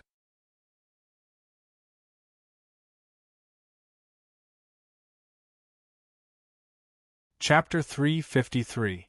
The Rose Cross Squad advanced slowly through the Brielsen forest, while the reserve squad from Perth Town galloped out of the forest. Because it was a reserve squad, only about 2,200 out of the 3,000 could actually participate in the battle. For a war of around 10,000 people, this level of strength was enough to determine the outcome of the battle. Compared to the panic he felt a few days ago, Rhodey finally had some confidence in the current crisis. However, he did not dare to relax. He did not leave after the army had set off. Instead, he followed the army and silently monitored the speed of the army's advance. This behavior had caused a lot of disgust. After all, as the commander, the bishop absolutely did not want to see someone ordering his troops around. Roddy, who was disguised as a priest, also knew that he could not overstep his boundaries, so he did not say a word along the way. He also understood that this army could not be ordered around like his own cavalry squad. When the battle really started, he could only be a spectator. Time passed in this manner. The calendar flipped to the 6th of May. After the sun rose on the 7th of May, the Rose Cross squad in the Brielsen forest finally began to gather before the decisive battle. Captain, are we a little too slow? Marching through the dense forest, it was impossible to speed up. But it was obvious that ever since they set off early in the morning, Captain Sally obviously did not have her usual swift and decisive attitude. Instead, she delayed the departure time and increased the scouting range of the team. Although she did not explicitly say it, the team members all felt that she was deliberately delaying the speed of the advance. Sally did not deny it. She nodded and replied, "Roy and Bart, who went to the flank to scout, have not returned yet. Wait for them to bring back the exact news, then we will speed up and catch up with the team in front." Understood, Captain. Knowing that Sally was not afraid of the battle, the team members felt a lot more at ease. And Sally, who was walking in front, picked up the map to confirm the current position of the team. The entire Rose Cross main force was spread out in a convex arc around the edges of Briar Forest. At this moment, Sally's team was right behind the arc's tip. They were about a kilometer away from the frontline troops and were about the same distance from the left and right wings. This was the position that she had personally led the team to adjust last night. It was not that Sally did not dare to face the enemy, but she was still unable to confirm whether these enemies were as weak as they appeared to be. Captain, there's news from the front line. The first batch of troops has walked out of the forest and arrived at the predetermined rendezvous point. Got it. Sally nodded. She remained calm and did not urge the team to speed up. The second echelon has left the forest and arrived at the rendezvous point. Bishop Fryer is urging us to move forward. Captain Sally, I will be there on time. Sally looked up at the sun above her head and said, "Tell Bishop Fryer not to rush me anymore." Halfway through her sentence, Sally suddenly stopped. She looked ahead vigilantly. The atmosphere of the entire team froze for an instant. When the surrounding team members saw this, they all tightened their grip on their weapons. However, the expected enemy did not appear. The subordinate who held his breath for a few seconds looked at Sally and said aloud, "Captain, listen carefully." Sally raised her hand to interrupt him. The soldiers who received the hint concentrated for a moment, but they all heard a vague sound. Horn? The horn would not be blown when the team gathered. Only when charging or retreating would they use this conch horn that could transmit a long distance even in the forest. At this time, when they heard it, everyone thought of several possibilities. The decisive battle has been brought forward? Someone asked aloud, but no one answered him because the team members in the forest had no way of knowing what was happening outside. But just a few seconds later, the sound of hurried hooves suddenly sounded. Sally turned her head. When she saw Roy rushing back, covered in blood, she immediately rushed a few steps forward and shouted, "Get out of the way, healers, get ready!" Roy jumped down from the horse, exhausted.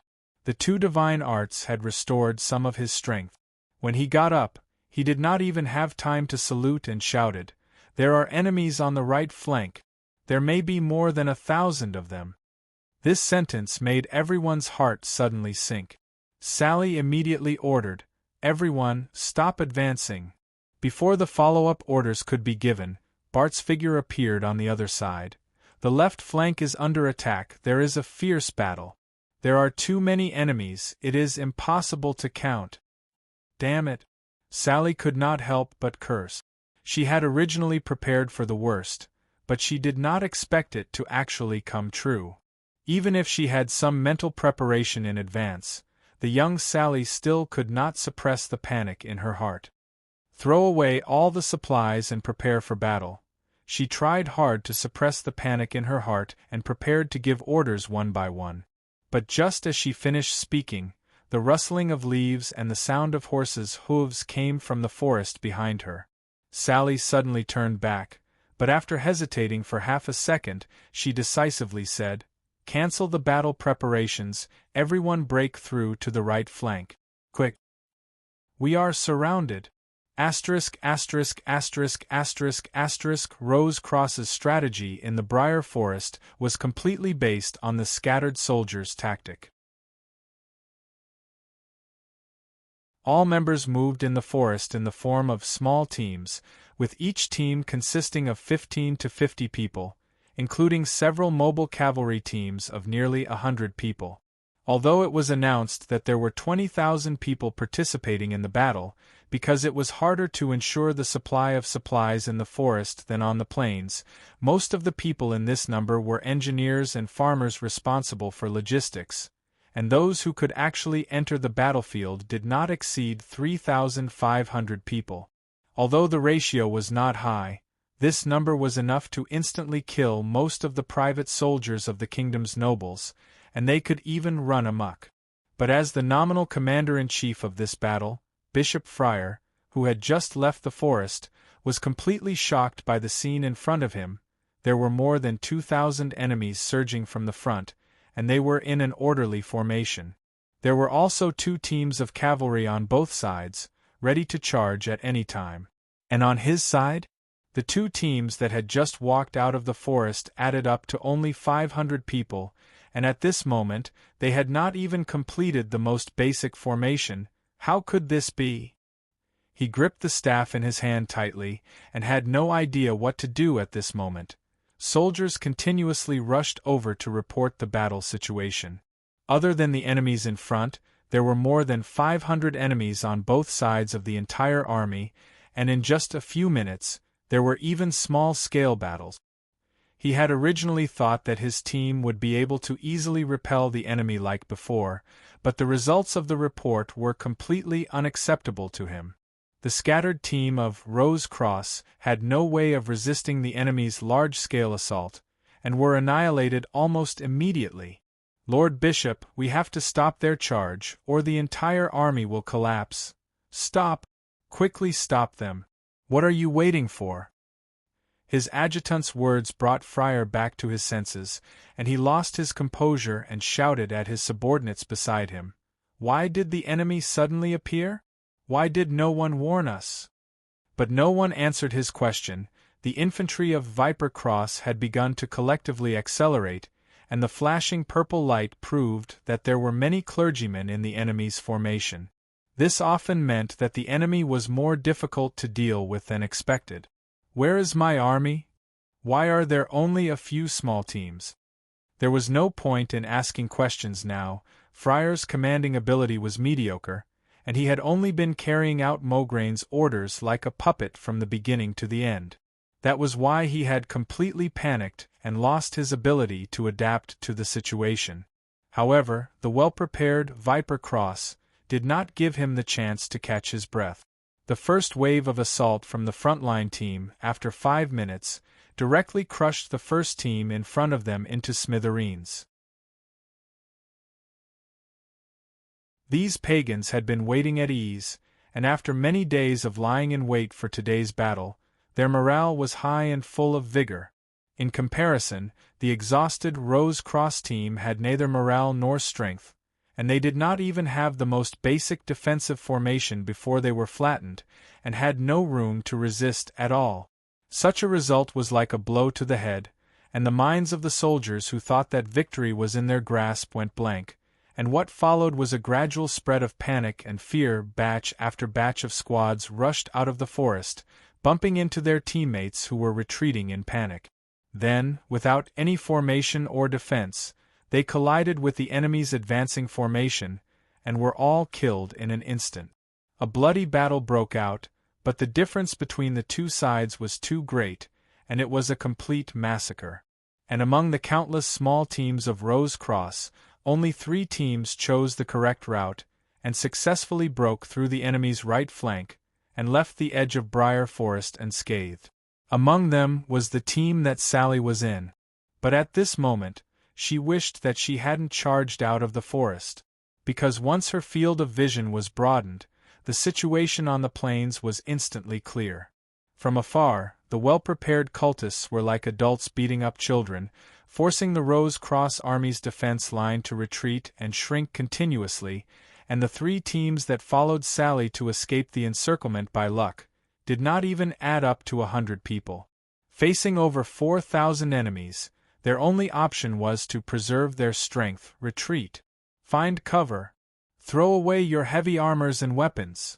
Throwing away their armor and helmets was an incomparably humiliating sight, but complaining was useless. This was reality. When failure was like a fierce punch to one's face, the only thing one could do was not to face it head-on, but to use the most logical method to protect oneself. Captain Sally, there are pursuers at the left rear. Report their numbers. Around 300. This number made Sally lose all thoughts of turning around to face the enemy, and she gritted her teeth and ordered, "Speed up! Continue to retreat." This was not the first time she chose to escape to face a crisis.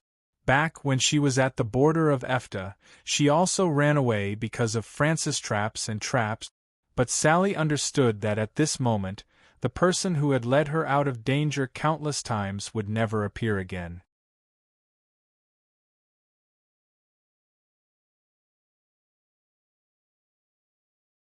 Chapter 354. The noises and muffled sounds from the battlefield made everyone feel as if their hearts were gripped by a giant hand. Sally looked at the team running away desperately, and her heart was filled with despair.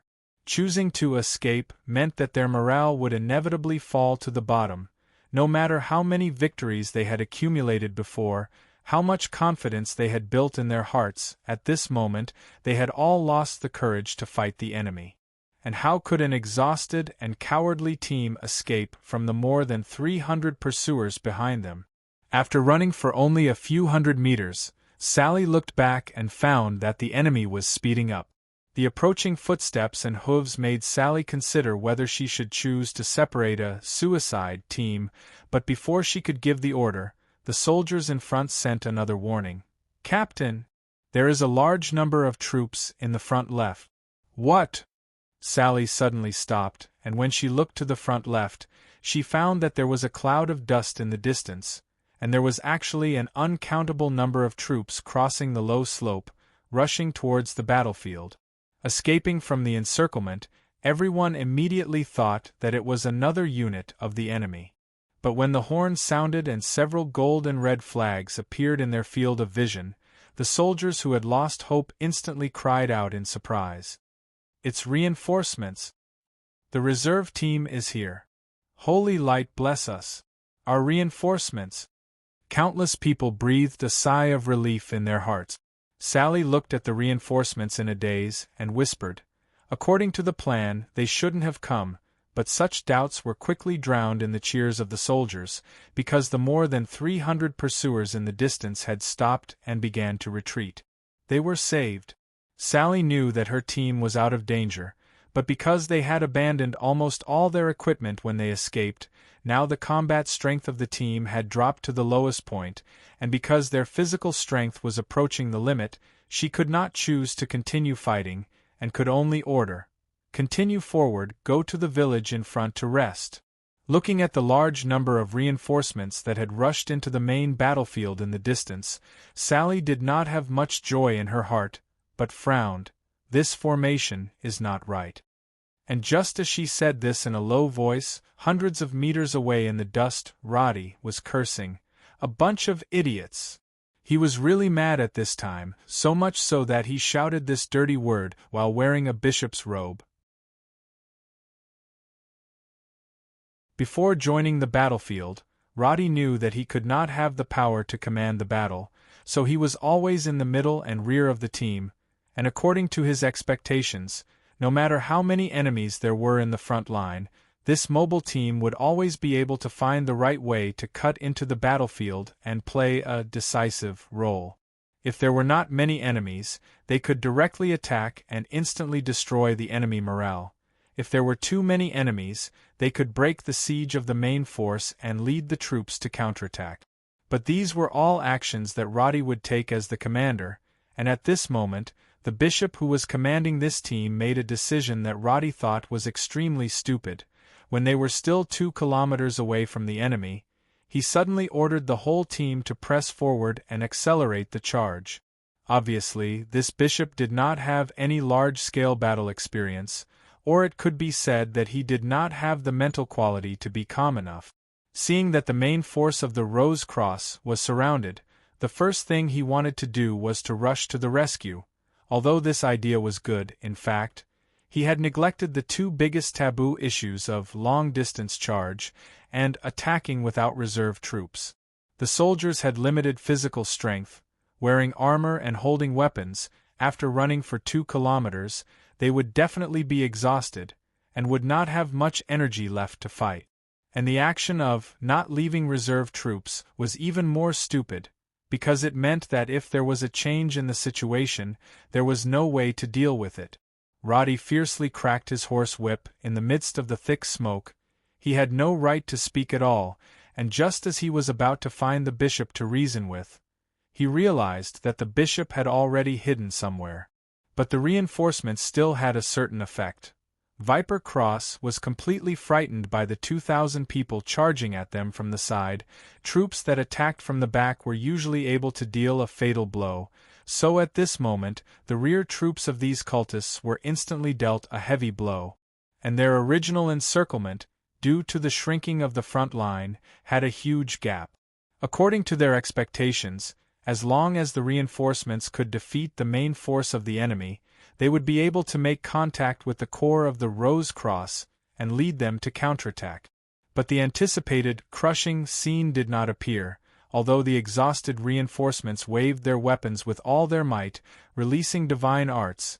The entire team had already lost their drive on the 2-kilometer-long road, and at this moment, like a blunt knife, their attack power was sharply reduced, and they actually could not defeat the main force of the enemy, and instead were in a stalemate.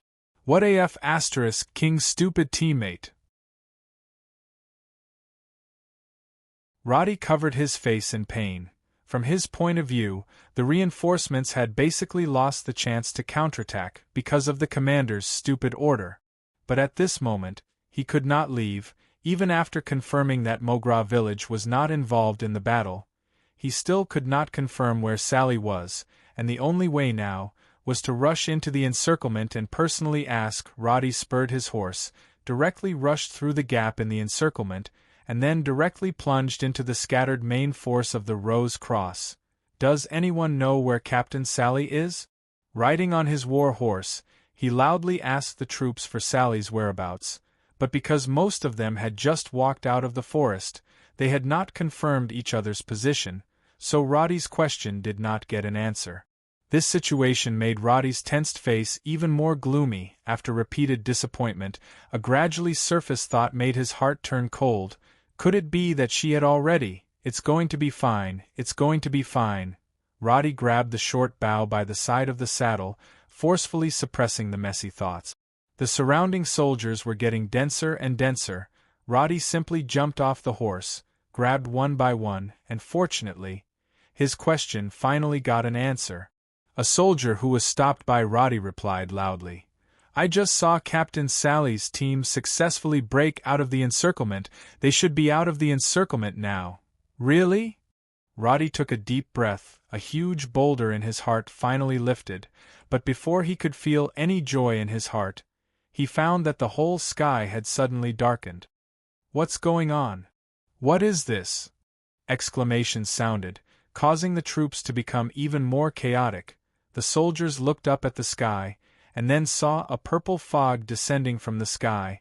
This purple fog instantly descended on the fierce battlefield, forming 60 to 70 huge Shadow Guards. Level 4 Guard? Advanced to Level 35 Shadow Priest? Roddy immediately frowned. He knew how powerful a Shadow Priest of this level was. Although he had defeated opponents who were above level 30 like Magda, a Ranger and a Shadow Priest were completely different existences. After advancing to level 30, one could only understand the terrifying power of a mage after advancing to level 30.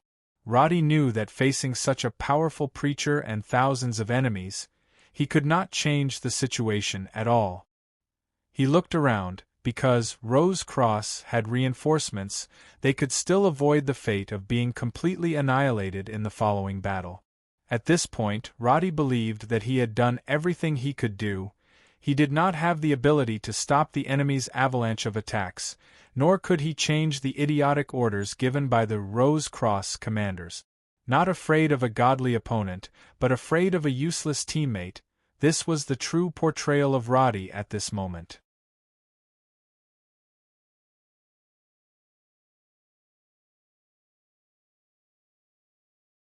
Chapter 355. While the Rose Cross troops were besieged, hundreds of kilometers away in the Holy Cathedral, the believers who had yet to receive any news still thought that this was a war without any suspense. Victory speeches had already been written, and the medals awarded to the bishops had already been placed in exquisite boxes. Even the petals that the troops splashed when they returned victoriously had begun to be transported in batches from outside the city. The people's faces were brimming with smiles, but they were completely unaware that a disaster was quietly descending upon them. In the core area of the Holy Cathedral, Bishop Rubens reached out to brush off the non-existent dust on his robes, and walked into the meeting hall before him expressionlessly. The pure white hall was extremely spacious. Countless gorgeous sculptures exuded the solemnity and anger of a religious holy land, but Rubens was already used to it. Cardinal Mograine sat quietly on a wide armchair. When Rubens stopped in his tracks and bowed to Mograine as a bishop, this conversation that represented the confrontation between the two factions of the church began with a seemingly casual question from Mograine. "Rubens, what do you think of Roddy?" This question was rather difficult to answer. Rubens narrowed his eyes, and after some thought, he replied, "He is trustworthy." A fierce glint flashed across Mograine's eyes, but he quickly concealed it. "I've heard of his deeds. Ansadin, Magda, Balaam. To be honest, with their strength, we old fellows might not be able to defeat them. But he's a young scout who has never made a name for himself, and yet he managed to defeat all these powerful enemies in just half a year. It's quite unbelievable." Mograine did not use a questioning tone, but these words were obvious doubts. He shook his head and sighed. "It's a pity that among the millions of believers in the church, there's not a single person who can match up to him." These words clearly expressed his attitude. Rubens knew that Mograine would definitely not say anything good, so he was somewhat mentally prepared. He said in a low voice, "Bishop Mograine, I understand what you mean. Talents stand out in war. Only those who have experienced blood and fire will truly understand how to fight against those heathens, right?" "That's all you see?" Mograine asked with a smile, but there was not a hint of a smile in his eyes. He spread his arms and continued, "Roddy may be very powerful, but even so, what does that mean? Just because he's powerful, he can become the pillar of the church? Rubens narrowed his eyes and remained silent. Mograine looked at the stubborn Rubens and said in a low voice, "Rubens, I don't know why you hold him in such high regard, but we don't need an outsider to be our savior. Is there no one in our church who knows how to fight?" "Of course there is. Otherwise, you would not have personally led this battle. Otherwise, you would not have personally commanded this battle." Rubens replied indifferently, but it sounded like a standard compliment and did not sound like much respect. This kind of sarcasm made Mograine a little angry, but he was happy to see Rubens lose his cool. No matter how Rubens answered, when the war ended, Rubens would no longer be on the same level as Mograine. At this moment, a few words of probing and suppression were enough to let Rubens know when to advance and when to retreat. "All right, I just want to make this clear to you. Disputes within the church are disputes, but no matter what point of view you have to rely on facts to speak for yourself." "You're right, Lord Mograine. Any point of view must be supported by fact." Rubens did not make any rebuttal and only replied respectfully. This made Mograine feel awkward, as if he had punched empty air, but this feeling disappeared in an instant. He had already achieved his goal, and there was no point in saying any more nonsense. Thus, this unpleasant meeting quickly ended, and Rubens' lonely and somewhat cold figure seemed to have foreshadowed his next fate. Mograine turned around with a gloomy look in his eyes. He reached out and picked up the stack of letters on his desk that represented countless reports of victory. He snorted coldly. "No matter how much nonsense you spout, this is still a battle we must win. Asterisk, asterisk, asterisk, asterisk, asterisk, pf." Just as Mograine was full of confidence in the direction of the battle, on the battlefield outside Briar Forest, 3 shadow guards wielding sharp blades suddenly approached the heavily protected Bishop Friar. They repelled the guards and shattered the holy shield. In the next second, before the bishop could react, they chopped off the commander's head with a single slash. Blood splattered everywhere as the broken staff spun and flew out. The guards on both sides who were sent flying desperately tried to stand up, but they could not stop the crazily descending curved blades. Everyone could only watch helplessly as Bishop Friar was chopped into several pieces and instantly turned into a pile of rotten meat on the ground. No one thought that within half an hour of the start of the decisive battle, the entire situation on the battlefield would take a turn for the worse. The seemingly large number of reinforcements did not come to the rescue of the main force as expected. Instead, they were caught off guard by the enemy's reserve troops. The reinforcements did not leave any reserve troops behind. Right now, they could only bite the bullet and face the sudden appearance of the Shadow Guards and the large number of enemies that followed. As for the Shadow Guards that appeared first, together with the second and third batches of smoke that fell from the sky, the total number still exceeded 200. Although it was not a large number when compared to the battle force of more than 6,000, their existence instantly increased the advancement of the Viper Cross troops. The originally tenacious Rose Cross troops were easily crushed by the Shadow Guards. Almost every team led by the Shadow Guards did not stop their advance. As the battle went on, the reinforcements had unknowingly mixed with the main force. However, after losing Commander Friar, the small teams that were fighting separately were defenseless in front of the Shadow Guards. They were immediately separated. To Roddy, the only way to change the situation was to find and kill the powerful Shadow Priest. But he could only think about it. He looked at the enemies that were surging towards him from all directions. In the end, he had no choice but to let the Kata duck dive down from the sky. Then, he grabbed the Kata duck's claw as it whizzed past and directly flew away from the battlefield. Towards the Rose Cross troops, Roddy had really done all he could. He had done what he could. If he still could not stop the enemy's advance, there was no need for him to accompany these guys to death. But to confirm Sally's condition, Roddy finally decided to let the Kata duck carry him and fly towards the direction where the other troops were advancing. Such a shocking movement method immediately attracted the attention of countless people on the battlefield. But after a few seconds, both sides were once again immersed in a life-and-death battle. No one had the time to think about the strange scene that they had just seen. On the other side, the team led by Sally had just arrived at the village according to plan. Due to the large-scale battle in the distance, the villagers were currently hiding in their houses out of fear and trepidation. As far as the eye could see, the entire village was quiet and there was not a single person in sight. Sally had expected such a situation. She strode to the side of a straw hut and cautiously ordered the surrounding soldiers, "Search the surroundings of the village. Make sure there are no enemies." "Yes, Captain." Sally looked around. The soldiers that had escaped with her were in a sorry state. They did not look like soldiers at all. As for the other two small teams, they could only be described as out of their wit. Each of them sat on the ground in a daze and gasped for breath, as if they were wild dogs that had been beaten up.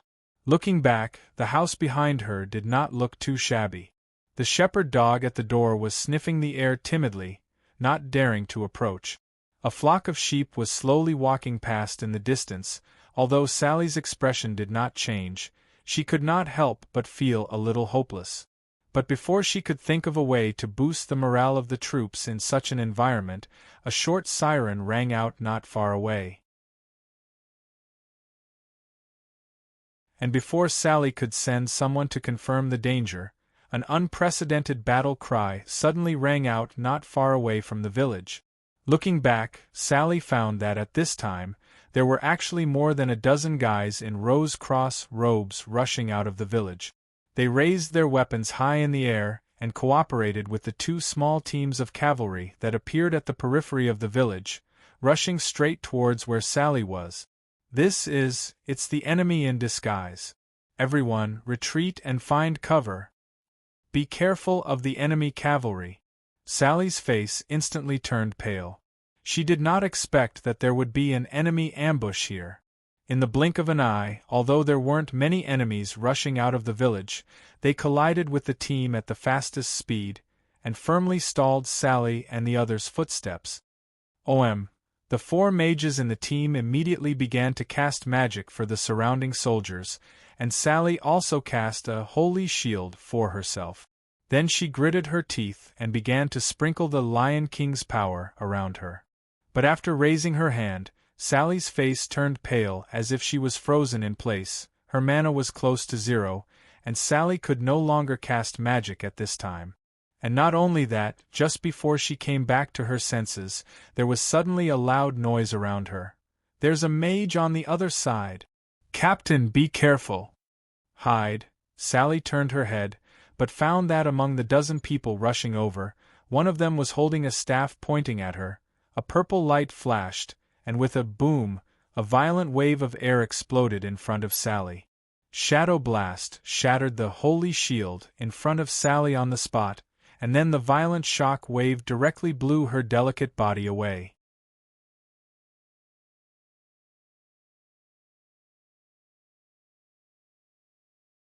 Chapter 356. The sky was unusually gloomy due to the gathering of the tyrannical shadow elements. After 3 batches of the Shadow Guards appeared, the 4th and 5th batches appeared a few minutes later. With so many powerful summoned creatures, the battlefield was completely one-sided. The Rose-Cross troops struggled with all their might, but they were unable to break through the encirclement of the powerful guards. From the looks of it, it wouldn't be long before they completely collapsed and suffered an unprecedented massacre. 2 kilometers away from the main battlefield, Cardinal Gerda, who was holding the Viper's Kiss, was not excited by the effect of the summoning spell. Instead, he stopped in his tracks and lowered his head in deep thought. Why is this happening? According to Bishop Gerda's original strength, he could summon up to 60 Shadow Guards under the effect of the skill Phantasmal Shadows, the talent Shadow Amplification, and the title Cross-Bearer. At this time, the powerful amplification of the scepter Viper's Kiss had increased this number by 5 times. Such an effect could be called terrifying, no matter what, and the scepter itself was worthy of the title, artifact. But what made Gerda confused was that although the power of this scepter was far beyond his imagination, after casting it several times in a row, he felt an unprecedented repulsion. This was like two magnets that were tightly attracted to each other suddenly repulsed. Logically, the connection between the spellcaster and the scepter should be unobstructed. Even the lowest level scepter would not have any repulsion towards the spellcaster, not to mention the divine artifact, Viper's Kiss. But the truth was right in front of him. After Gerda cast Summon Shadow Guard for the 5th time, the scepter showed signs of elemental disorder uncontrollably and even produced shadow turbulence. Gerda had a premonition that if he continued to use it to cast spells, he might not even be able to successfully cast the spell. But he could not be sure of the cause of this situation, so he stopped and rested for a few minutes. When his magic power recovered a little, Gerda tried to communicate with the scepter using elemental power, and immediately found that the situation seemed to be better than before. Is it because I don't have enough magic power, so I can't use the scepter? The more Gerda thought, the more he felt that it was possible. He raised his eyes and looked at the battlefield in front of him, where there was no longer any suspense. He waved to the guards beside him and said, "Find a suitable place to rest for a while." "Yes, Sir Gerda." As Gerda had rushed over from the distant Lennis Canyon, there weren't many guards around him. 20 elite guards and 5 shadow priests were merely symbolic protection. Not far away were 2 reserve teams of over 1,000 people. Coupled with Gerda himself, who had outstanding strength, there wasn't any risk in his actions at all. Following the order, the team that represented the command center slowly changed their direction and moved towards the inconspicuous village at the side. At the same time, Sally, who had been sent flying by the shadow blast, flew 3 to 4 meters through the air, directly smashing the window of the wooden house behind her, and fell to the ground. The intense pain made Sally unable to make a sound. Fortunately, she had released the holy shield in advance, or else this blow would have taken her life. But even if she didn't lose her life, Sally felt that she was not far from death. Her whole body was in pain. She wanted to raise her hand, but found that she couldn't even move a finger. She took a few deep breaths, and all she could hear were the shouts and sounds of battle outside the house, mixed with the screams of soldiers who had been hit by shadow spells. Opening her eyes wide, Sally realized that there weren't any kitchen utensils, cheese, bacon, or rusty sickles that an ordinary farmer would have in his house. Instead, there were 2 huge bookshelves that took up the entire wall. In this era, even an ordinary noble's house wouldn't have so many books, not to mention an inconspicuous house in a village. If it was any other time, Sally would definitely be suspicious and take a closer look, but at this time, she didn't have the mood to do so at all, because the shouts outside the window proved that her current situation was extremely dangerous. "Go protect the captain! Stop them, ah!" Bang! A body suddenly hit the wall next to the window, and the shouts stopped abruptly. There was even some dust in the house because of the tremor. Sally raised her head with a pale face. She already understood that the enemy seemed to be coming for her. Sally took a deep breath and wanted to stand up, but found that her right arm couldn't move because of the dislocation of her shoulder. Her left hand pulled out a dagger from her waist, but before she could do anything else, the wooden door beside her was kicked open with great force. The guy wearing the Rose Cross priest robe squinted his eyes as he walked into the room, staring straight at Sally, who had yet to get up. At first, he was surprised, but then his face was full of mockery. "White sickle. TSK, it seems that waiting for so long is worth it. Receive the judgment of the Viper God, heretic." The shadow element suddenly condensed between his hands, and after saying this calmly, he cast a shadow arrow at the defenseless Sally. Sally involuntarily closed her eyes. Buzz, pa. There was a flash of light in front of her, but the expected pain did not appear. "What?" the enemy in front of her exclaimed, and Sally opened her eyes in a daze. There was actually a hemispherical shield with floating runes in front of her. What is this? Sally was stunned, and then she saw a flash of red at the side of her vision. Soon after, the blue light illuminated the dark room, and violent elemental fluctuations suddenly engulfed everything. Rumble! The explosion caused the entire ground to shake, and Sally couldn't help but cover her eyes with her hands. It wasn't until 3 seconds later that everything seemed to have gradually calmed down. Putting down her arms, Sally gasped in shock at the scene in front of her. The wall, the wooden door, the window, and the roof above had all disappeared. And at the side, the initiator was at a loss behind a shield, and whispered in a low voice, "The scroll that Mother left behind is so scary." Hearing the slightly childish voice, Sally turned around and asked with a trembling voice, Camilla? Half a year ago, Sally met Naifei on the way to the Holy Cathedral, but she did not expect to meet her here, and her life was saved by Naifei in such an unimaginable way. However, Naifei did not respond to her words at all. After the wall disappeared, the scene of the soldiers fighting in close quarters on the battlefield appeared in front of her, and Naifei was stunned on the spot. No matter how many spells and knowledge she had learned, Nefri was still a little girl who had never seen the world. She had never seen such a fierce battle before. She was completely stunned by the scene of flesh and bones being torn apart, the soldiers screaming in pain, and the shadow arrows flying everywhere. She even lost the ability to think for a moment. Seeing this scene, Sally didn't know where she got the strength from, but she clenched her teeth and endured the pain to prop herself up from the ground. She rushed to Naifei's side in 2 steps, grabbed her ice-cold little hand, and pushed her into a corner. "Hide here and don't move." Sally gritted her teeth and pulled down the wooden chair to cover Naifei's body, but she did not notice that the little girl's eyes had quickly regained its calmness and was no longer as stiff as a few seconds ago. Bang! A shadow arrow pierced a hole in the wall, and Sally raised her hand to block the splashing sawdust. She turned around and was about to leave the room, but she heard Naifei's voice from behind. "Big sister, there is a potion on the 3rd shelf. You may need it." Turning around, Sally immediately saw a dark blue conical bottle. From the color of the potion, she immediately knew that it was a mana potion.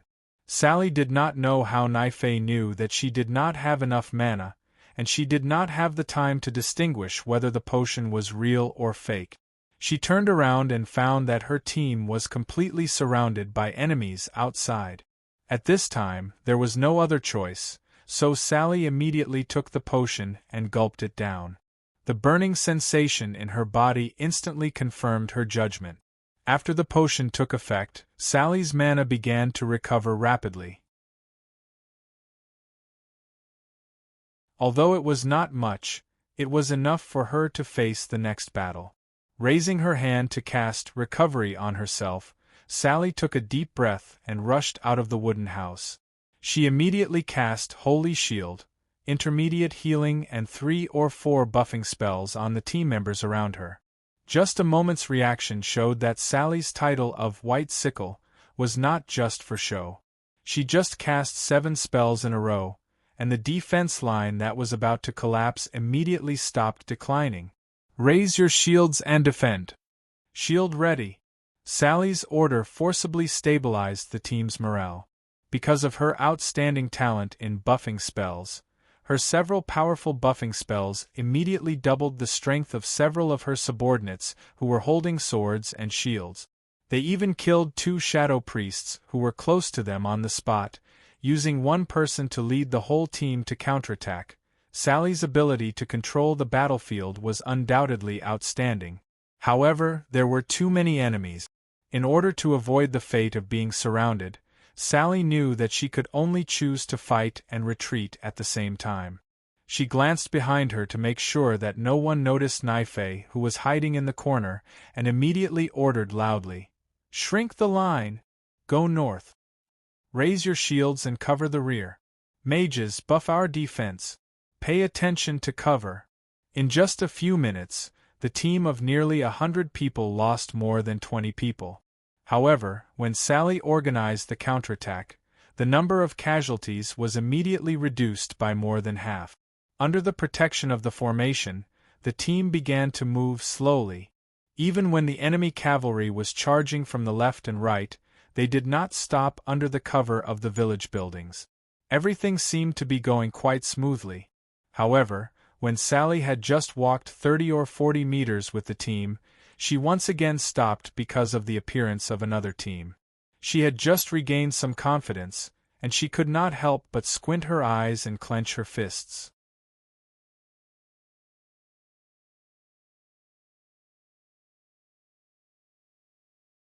Chapter 357. A bright red robe, a staff covered with snake scales, and an imposing manner. With just one look, Sally knew that the old man in front of her was not a kind person. The knights beside him were well equipped. Shadow priests in black robes held a staff in their hands, and their aura was threatening. The silver snake and cross emblem on their chests already showed their identity. The whole team was small, but it made Sally feel an unprecedented threat.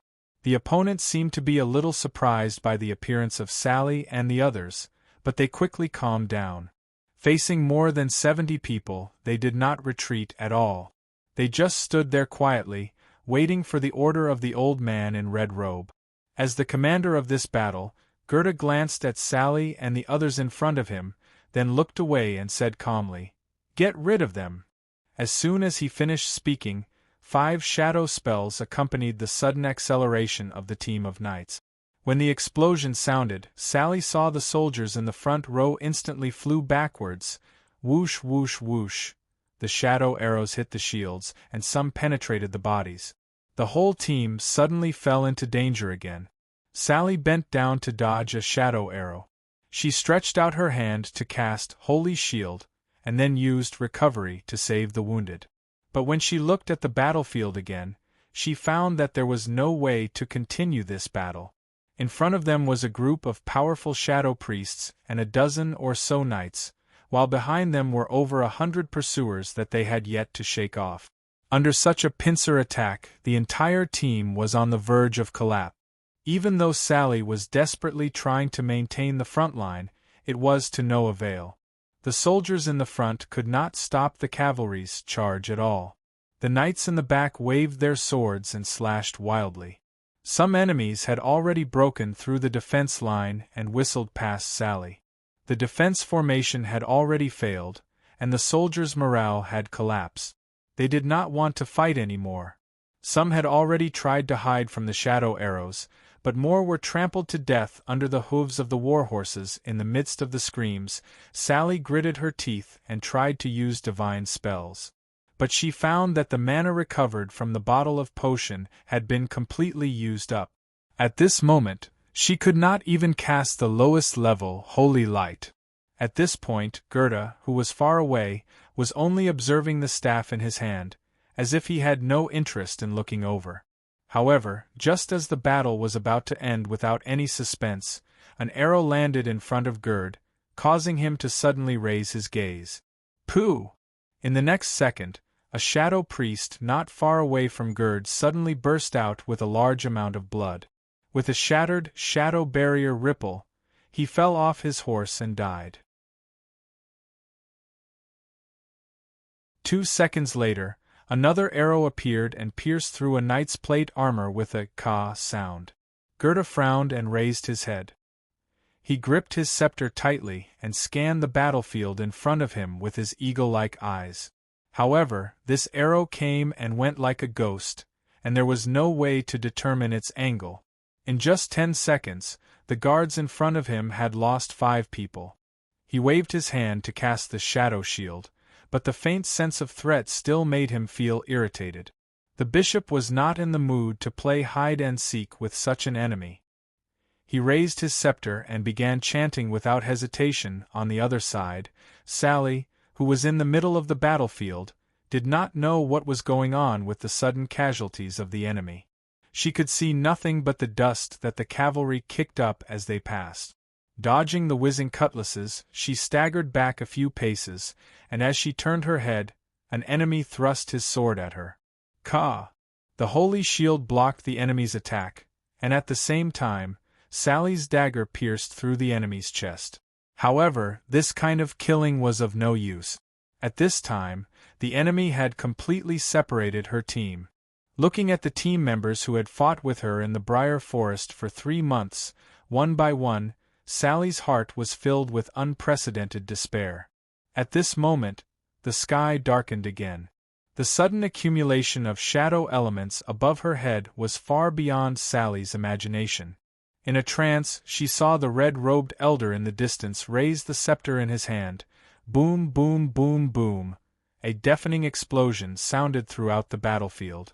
Sally's holy shield instantly shattered under the impact, and she was also swept away by the huge shockwave. The shadow absolution, that had an area of more than 100 square meters, exploded more than 30 deep pits on the ground, and even the wooden house that Naife was hiding in was destroyed. This was the strongest group attack spell that a shadow priest could master after advancing to level 30. With the support of the Viper's Kiss, its current power was almost comparable to the Forbidden spell that could only be mastered after advancing to level 45. This attack did not differentiate between friend and foe, but Gerda did not even bat an eyelid at the casualties on his side. After reaching the position of Cardinal in the Viper's Cross sect, his heart was already cruel and ruthless beyond ordinary people. In order to eliminate the threat of archers, Gerda did not care about sacrificing a few of his men. Clean up the battlefield. I do not want to see any heretics alive. After casting this skill, he felt the resistance from the Viper's Kiss again. Even though the power of the spell had increased by several times, Gerda still felt a little annoyed. Following his order, the soldiers who had already formed a pincer attack immediately began the final cleansing of the remaining members of the Rose Cross. Sally, who was lying on the ground, opened her eyes. Blood flowed down the side of her face, and the intense ringing in her ears made her dizzy. She turned her head, and in her blurry vision, the first thing she saw was the 2 bone dice that had fallen out of her pocket and scattered on the ground. The enemies with scimitars rushed over, and Sally knew that she no longer had a chance to fight back. In the end, she could not escape. The half-collapsed wooden house not far away filled her heart with guilt. Sally did not know if the little girl named Camilla was fine. She looked at the bright scimitar that was already raised in front of her, and her only reaction was to grab the bone dice that was not far from her. She sighed in her heart. She had been depressed for the past 4 months, and at this moment she felt an inexplicable sense of relief. However, in the sky reflected by her calm eyes, a black shadow quietly streaked across. The enemy's scimitar was about to fall, but a huge force suddenly hit his body. In the howling wind, his body was actually trampled on by a figure. Ka, the sound of bones breaking was heard, and the figure suddenly replaced the enemy's position. In the sky, a slightly comical giant bird flew low in the sky. Its wingspan of more than 7 meters brought about a shadow, and everyone present was stunned. Sally squinted her eyes. In the midst of the dust, the only thing she could distinguish was the blue and white priest robe on the other side, and the quiver on his back. Not far away, in the almost completely collapsed wooden house, Naife pushed away the heavy book on top of her head. Her eyes looked through the gaps of the wooden chair and countless debris to the battlefield in front of her. Her fingers tightly grasped the last remaining scroll. In the middle of the battlefield, the figure in the priest robe did not release any magic.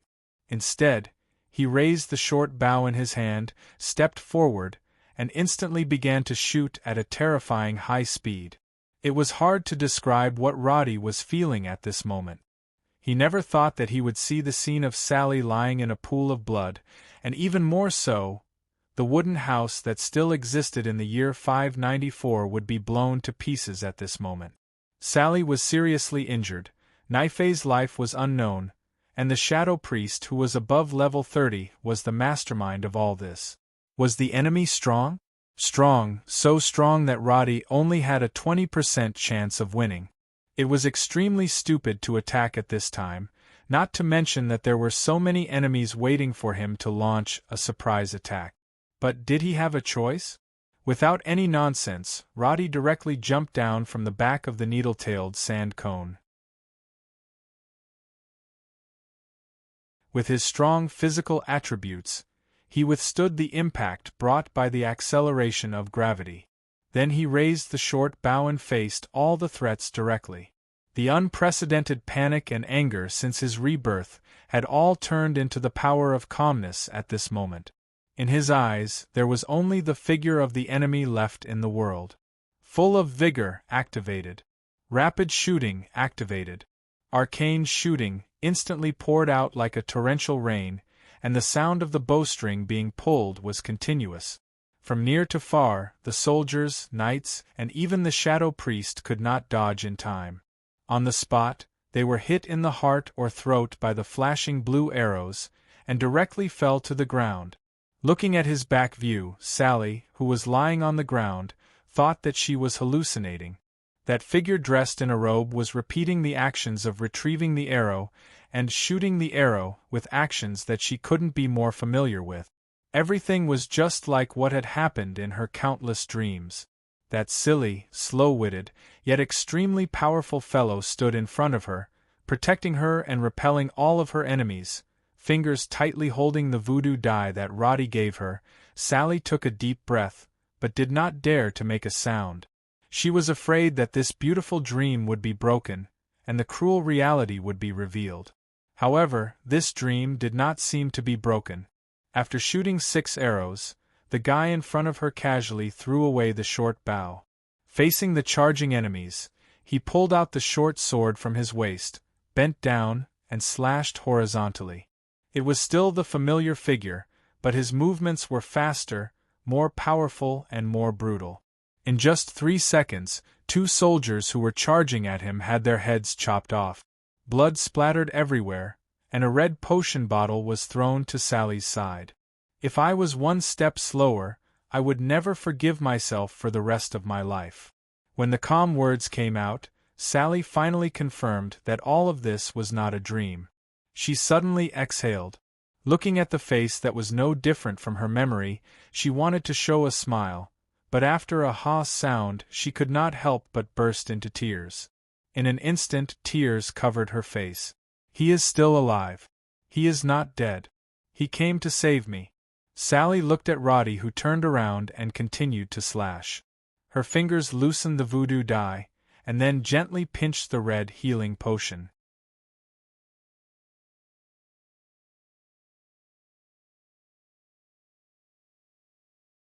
Chapter 358.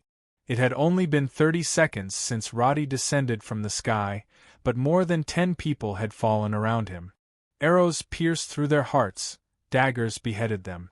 Roddy's powerful lethality made Gerda, who was not far away, immediately feel threatened. At the same time, he also confirmed that Roddy was the culprit behind the assassination just now. Therefore, the Cardinal immediately clenched his scepter and cast shadow spells one after another at Roddy.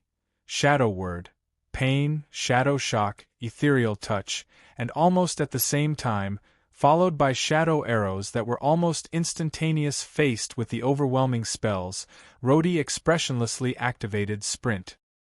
He immediately shuttled back and forth between the surrounding enemies at a ghostly speed. Trapped in the enemy's formation, he had already devoted himself to the battle. He no longer thought about anything else. In his vision, there were only enemies running around him, his allies, and Gerda, who was aiming at him with his scepter, swinging his sword to cut off the arm of the enemy in front of him. Roddy pulled the enemy's body and dodged backwards. Shadow Shock blew the soldier in front of him into countless pieces. In the next second, a shadow arrow that followed closely behind brushed past his chest, but he just barely dodged it. Such a high density of spells was already comparable to the sum of all the shadow priests before. Although Roddy was only 30 meters away from Gerda, it was impossible for him to rush forward in a straight line. The power of each shadow spell was far greater than those of the previous enemies. The reason why Roddy had not been blown away until now was that he had accumulated years of battle experience. Before the spell was fully formed, Gerda was able to judge the moving trajectory, target area, and power of the spell, and react in a short moment. Although it sounded like he was dealing with every move according to the situation, the current Gerda that Roddy was facing was far stronger and faster than all the enemies he had met before. Whether it was Francis, Ansadin, Frank, or even Camilla, none of them could be compared to Gerda at all. This was not a battle of the same level. Because his advance was constantly delayed, the soldiers around him began to gather around Roddy, and the falling swords made it even more difficult for him to advance. In the process of constantly moving, Roddy was unable to avoid all the attack. His arm was grazed by the shadow word, pain, and a shadow arrow. Gerda confirmed that Roddy was not a threat to him for the time being. He immediately chanted a spell and summoned a small shadow guard. He then cast a strengthened shadow shield. Everything was going smoothly. He only needed one chance to kill Roddy. But at this moment, Gerda found that the Viper's Kiss in his hand could no longer cast any spells. Frowning, the facts in front of him confirmed his previous worries. When his mana value dropped below a certain critical point, this scepter would completely cut off his connection with it. Therefore, Gerda immediately stopped using the scepter to communicate with the shadow element. Instead, he used his own power to cast spells. But after a short attempt, he found that as long as the scepter was in his hand, he could not control the shadow element like before. Seeing that Roddy and the shadow guard were fighting, he immediately jumped off the horse and stuck the precious scepter into the ground beside him. The moment his skin left the surface of the scepter, the familiar shadow element was finally under his control again, and he could not help but heave a sigh of relief. Such an accident made him break out in a cold sweat. Fortunately, Gerda was strong. Even without using the Viper's Kiss, he was still the strongest person on this battlefield. Raising his palm, Gerda squinted his eyes and aimed at Roddy, who was blocked by the shadow guard, and chanted a spell in a low voice. Bang! At the same time, Roddy, who was about to pass the shadow guard, was caught off guard and was struck in the abdomen. The guard in front of him was not a strength type, that was over 2 meters tall and clumsy. It was an agility type that wielded a short sword. Raising his head to dodge the horizontal slash of the dagger, Roddy gritted his teeth and endured the punch on his chest. Thinking quickly, he twisted his wrist and directly stabbed the dagger in his hand into the guard's neck.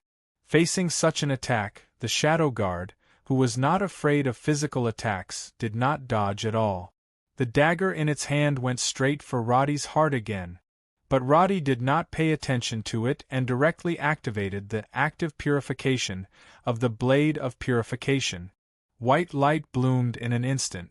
As a summoned creature, the shadow guard screamed and retreated, and then with a boom, its head was blown off. Roddy narrowed his eyes and looked through the spreading black smoke. He only saw Gerda, who was less than 15 meters away. But at this moment, Gerda's spell chanting was successfully completed. A black array formation filled with incantations appeared beneath his feet. Behind him, a huge dragon head and a pair of blurry black wings appeared. Breath of the Nightmare Dragon? Roddy recognized the strongest single-target spell of the Shadow Priest, but he only had time to exclaim when he saw the dragon head's flashing purple eyes staring at his body. The next moment, a storm-like shadow attack instantly shot out from Gerda's palm and enveloped Roddy. The roar of the explosion and the impact bloomed. This attack was almost equivalent to the previous Shadow Absolution, cast at one point. It was so powerful that it even created a large pit with a diameter of more than 6 meters on the flat ground. The dust that was raised covered half of the battlefield. As the initiator of the attack, Bishop Gerda did not feel proud of defeating a strong enemy. Instead, he cursed in a low voice with a ferocious expression, "Damn scum." As a cardinal bishop, being forced to this point by a priest was a complete disgrace in Goethe's eyes. He glanced around and found that Sally's figure had disappeared in the smoke. Only an empty crystal bottle was left on the ground. The sky full of dust slowly settled. Goethe took a deep breath and was about to give an order to the side when a figure jumped out without warning. Half of his robe was torn, revealing a black leather armor. With an extremely calm expression, Roddy continued to rush towards Goethe. The ring of pardon flashed with a golden light after the skill was released. At that moment, Roddy had relied on the ring of pardon effect to block the terrifying directional skill of the black dragon's breath. In the end, he was unscathed. This is impossible. Goethe saw with his own eyes that Roddy was hit, but he did not believe that Roddy could survive and continue to attack him. This shocking fact caused him to be stunned for a moment, but he immediately reacted. With a raise of his hand, the viper's kiss scepter that was inserted into the ground spun more than 10 meters away and nailed itself to the side of a guard with a "ka" sound. He then pushed with his palm, and a purple light bloomed under his feet, causing Goethe to float backward. In the blink of an eye, he had retreated more than 7 or 8 meters. This distance was enough for Goethe to use countless methods to kill the enemy that was close to him. However, Roddy did not hesitate and activated the full concentration skill. When the cooldown time of all skills was up, he consecutively used leap twice and rushed in front of Goethe as if he had teleported. He waved his sword and slashed at the shadow shield in front of him. Bang! The huge recoil almost tore the web between Roddy's thumb and forefinger, but it only caused a large black crack to appear on the shield. He did not expect that Goethe's talent, which enhanced the effect of the shield, could not break it in one hit. "How dare you be so presumptuous in front of me?" Goethe shouted with a ferocious expression. With a wave of his hand, a tentacle made of shadows wrapped around Roddy's dagger and pulled it away. Goethe then raised his hand and prepared to end his opponent with a shadow arrow, but when he looked up, he saw Roddy's left hand pull out the dagger on the side of his leather boots and cast the turning strike skill, shattering the shield on the spot. At this moment, Bishop Goethe no longer had any protection. However, this battle-hardened old man did not show a panicked expression like the ordinary spellcasters. Instead, he remained calm and instantaneously released a shadow arrow at a close distance. With a poof sound, Roddy, who was trying hard to dodge, was hit in the left arm, and the dagger fell to the ground. His body swayed slightly, but he did not make any other attack moves. Instead, he opened his arms and suddenly made a hugging gesture. Goethe had already made countless predictions, and the next spell in his hand had locked onto all the possible areas where Roddy could dodge. However, he did not expect that Roddy would directly rush in front of him and tightly strangle him. Goethe was very clear that this was not an expression of friendliness from Roddy. At a distance where they were almost face to face, he did not know how to attack Roddy.